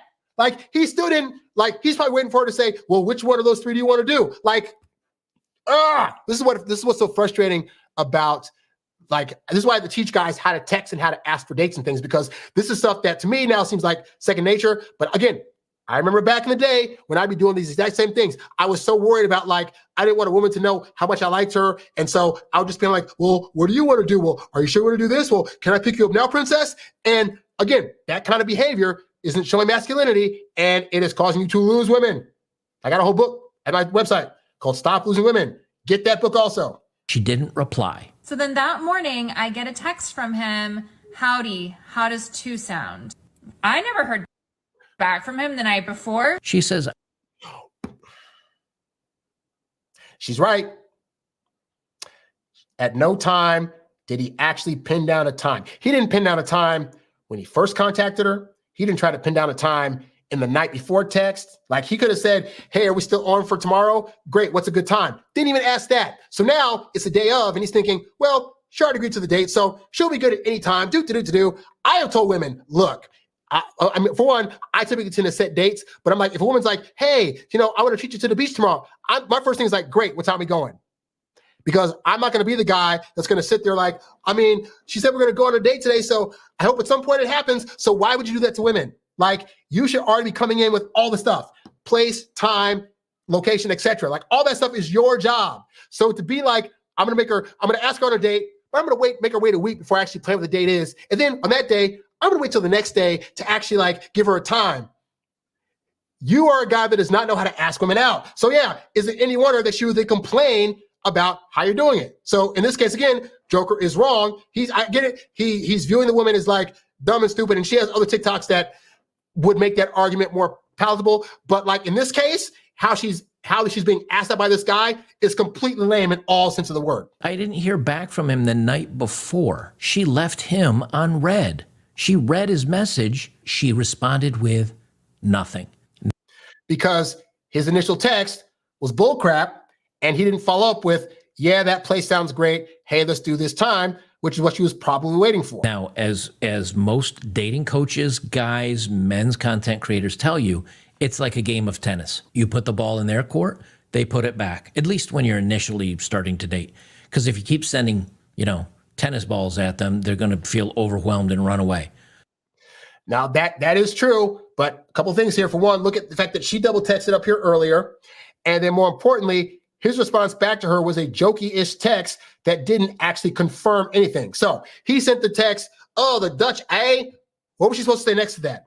Haha, that's funny. So which one do you want to do? Like, it's like he wants her to pull teeth to get a date, location, and time out. And that is not her freaking job. You want to ask her out. You set the details. You make it as easy as possible for her to understand what you want to do.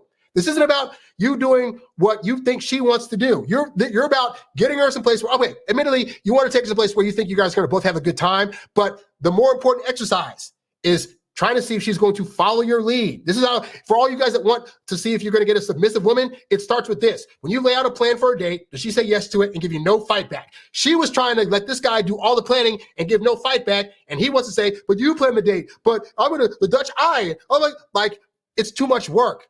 Can you just plan a date and let her show up and look pretty? It doesn't have to be that hard. So he replied back, and then he didn't hear anything, and he didn't say anything. But she's going to say, he didn't say anything more, so it's his fault. She left him unread. I heard back from him the night before. So what do I say? Oh, when I didn't hear back last night about a reservation or anything concrete, I made plans for this afternoon. You cannot, for a second date, try and make plans the morning of. So what is his response? He didn't Facts. make the plans the morning of. Yes, he did. He made it a week ago. No, he didn't. And then he reminded you the day before. No, he didn't. What he did was he said a week ago, he suggested, hey, we should go on a date. And she was like, hey, that's great. And then he waited a week to get back to her. So in that time, she already had in her head, he said, we're going to go out on Sunday. So I'm going to leave Sunday open. At no time during the week did he actually reach out and say, hey, let's do a thing. And then when he did reach out, he said, hey, so are we still on? So already bad sign, because he didn't forget about the date. Why would she forget about the date? And so she's like, yeah, dude, we're still freaking on. What's going on? At which point he's like, okay, well, where do you want to go? So all he did was suggest that a date should happen and then say, you plan it out. Like, I know Joker's saying he didn't say you plan it out, but that's what he did. He said, you pick the place and we can go there. And then even in that, when she said, here's some places, he didn't clarify and say, great, let's do this place. He just said the Dutch eye, which she's supposed to just get. And so at no time was his communication to her crystal clear, or more importantly, not crystal clear. It wasn't easy enough for her to believe that either a date was going to happen or that she wasn't wasting her time just sitting around with her thumbs twiddling. Hey, as a guy, I've had times where like this, I remember, I like to tell this story before. I had the opportunity to see Prince back in 2011 when he was coming to the Forum. I lived across the street from the Forum. He was doing $25 concerts. There was a girl that I wanted to take, and I said, hey, I want to take to this thing. And she said, okay, cool. Well, I don't know if I'll be able to go or not. So I'll let you know. This was like, I asked her like on a Wednesday. I'll let you know by Sunday if I can go or not. So I just sat around and waited because I'm thinking she's gonna tell me when I can talk to her. Sunday comes, she didn't reach out. I reached out to her on Monday. Oh, I'm not gonna be able to make it.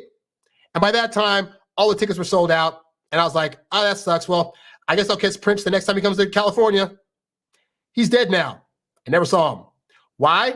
Because somebody wanted to be flaky with times and be wishy-washy. This guy was being wishy-washy. So no, I don't think she should have waited around for him to decide when he wanted to suggest a time. He should have when he first contacted her, said, hey, I want to take you out next Sunday. That'd be great. Fantastic. I know a couple places around town. I'll pick you up at 2:00. Sounds wonderful.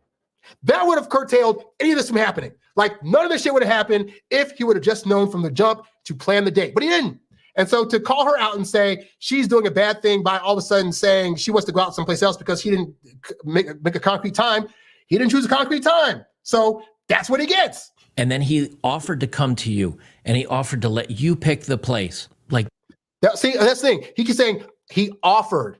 He didn't need to make that offer. She didn't want that offer. She wanted a guy that knew what he wanted and was willing to say, hey, I want to take you out. I found some places near you. There's this restaurant I want to try out. I'm going to take you there. She wanted a guy that she's able to follow his leadership, and that she's able to actually see him make choices about things and then just go with the flow. What I talked about earlier in the show, women want to be able to go with the flow. You trying to get them to do all the work and plan all the things and figure out the restaurant. Like, that's not her going with the flow. That's her having to now plan things. And it's not to say that women won't ever do that, but you need to go on a couple of dates before she starts suggesting things and planning things on her own. So she doesn't want those offers. She wants a guy that's going to come by, swoop her off her feet, take her someplace, and not ask her what her opinion is. And so many guys get tripped up in the dating world because they think, I got to ask her opinion in order for her to want to do things. No, more often than not, I have found in my personal dating life that women actually would prefer that you make all the decisions. They go to work, their brains are tired all day from making decisions, and not that you as a guy don't make decisions all day at work too, but our brains are set up to be workhorses. Theirs are designed to be a little more laid back. So even though in the 21st century, they're working more, that does not mean they want to do that. So they get home, they are tired, their brains are fried. They want to be able to have you hit them up and say, hey babe, I'm going to take you out. Just put on some nice shoes and a dress and I'll show you the world. That's what they want. So when you don't give them that, is it any wonder that they're going to not want to do the date anymore? being a gentleman. Because you misunderstood a response, you left him on red. And then when he followed up and said, well, how about 2? But he followed up the next day. If he was going to follow up, because I know he said earlier, dating coaches, they don't double text. Well, he technically triple text here because he texted her and then waited until the next day to give her the concrete plans of 2. So he could have said after, the Dutch A, so how does 2 o'clock work? He could have said that. Been simple. She double texted earlier. It was totally fine for him to do it in that case. And yet, lo and behold, he's going to blame the woman. And it's like, but all of his communication on this was bad. It was horrible. It was horrific. It was terrible. He does not know how to text. He needs my book. He needs to learn to be more confident when he's asking women out and be okay with just planning the darn thing and not asking for her input. Because he didn't hear anything from her the night before. Now she's like, oh, when I didn't hear anything back, I made plans for this afternoon. So what is his response? Okay, cool. He, I think, got the point. You missed out is what happened. Sorry. His response to her was, okay, cool. Not, how dare you? What did I do wrong? You're such a witch. You're all these off. No, he's just like, okay, cool. And in his mind, he's thinking, I avoided a problematic person. But instead of learning a lesson out of this, she says he learned a lesson. Don't talk to me. Don't treat me. Don't do that. She twisted everything he did. And you hear the lie in her own words. Because she said it was last minute. He didn't follow up. He tried to make it hard on her. This is why she's still single at the tender age of 38. And she will continue to be like this until she's single with cats. Now, I will say, based on her other videos, it does seem like she could potentially be a difficult person to date. So I will not fault Joker for saying that because I've seen her channel. But in this instance, all the things that he thought he was doing to try to attract her and to try to be in her good graces and show that he's a gentleman are things that women do not ever need you guys to do. They don't need you to get their input on a date you're taking them on. They don't want to have to wait eons for you to just put a date idea out there. And more importantly, when you first contact them, that's when you plan all the stuff. So I've just learned in my personal dating life, you get a lot more results if when you're texting a woman, you say, hey, so I want to see if you're free for a date this week. Let me know what's up. Oh yeah, I'm free. Okay, great. I want to do this and this and this and this. Like, you should always have a plan of action ready to go because women find that more of a turn on than they ever will with you asking them, so what do you want to do? Hey, let's go to that spot that you already like, that you've been to 1,000 times, that's not new, so we can have a good time. They don't want that. And I think, again, I really like Joker stuff. Like most of his channel, I say about 85 to 90% of his stuff, I am like perfection.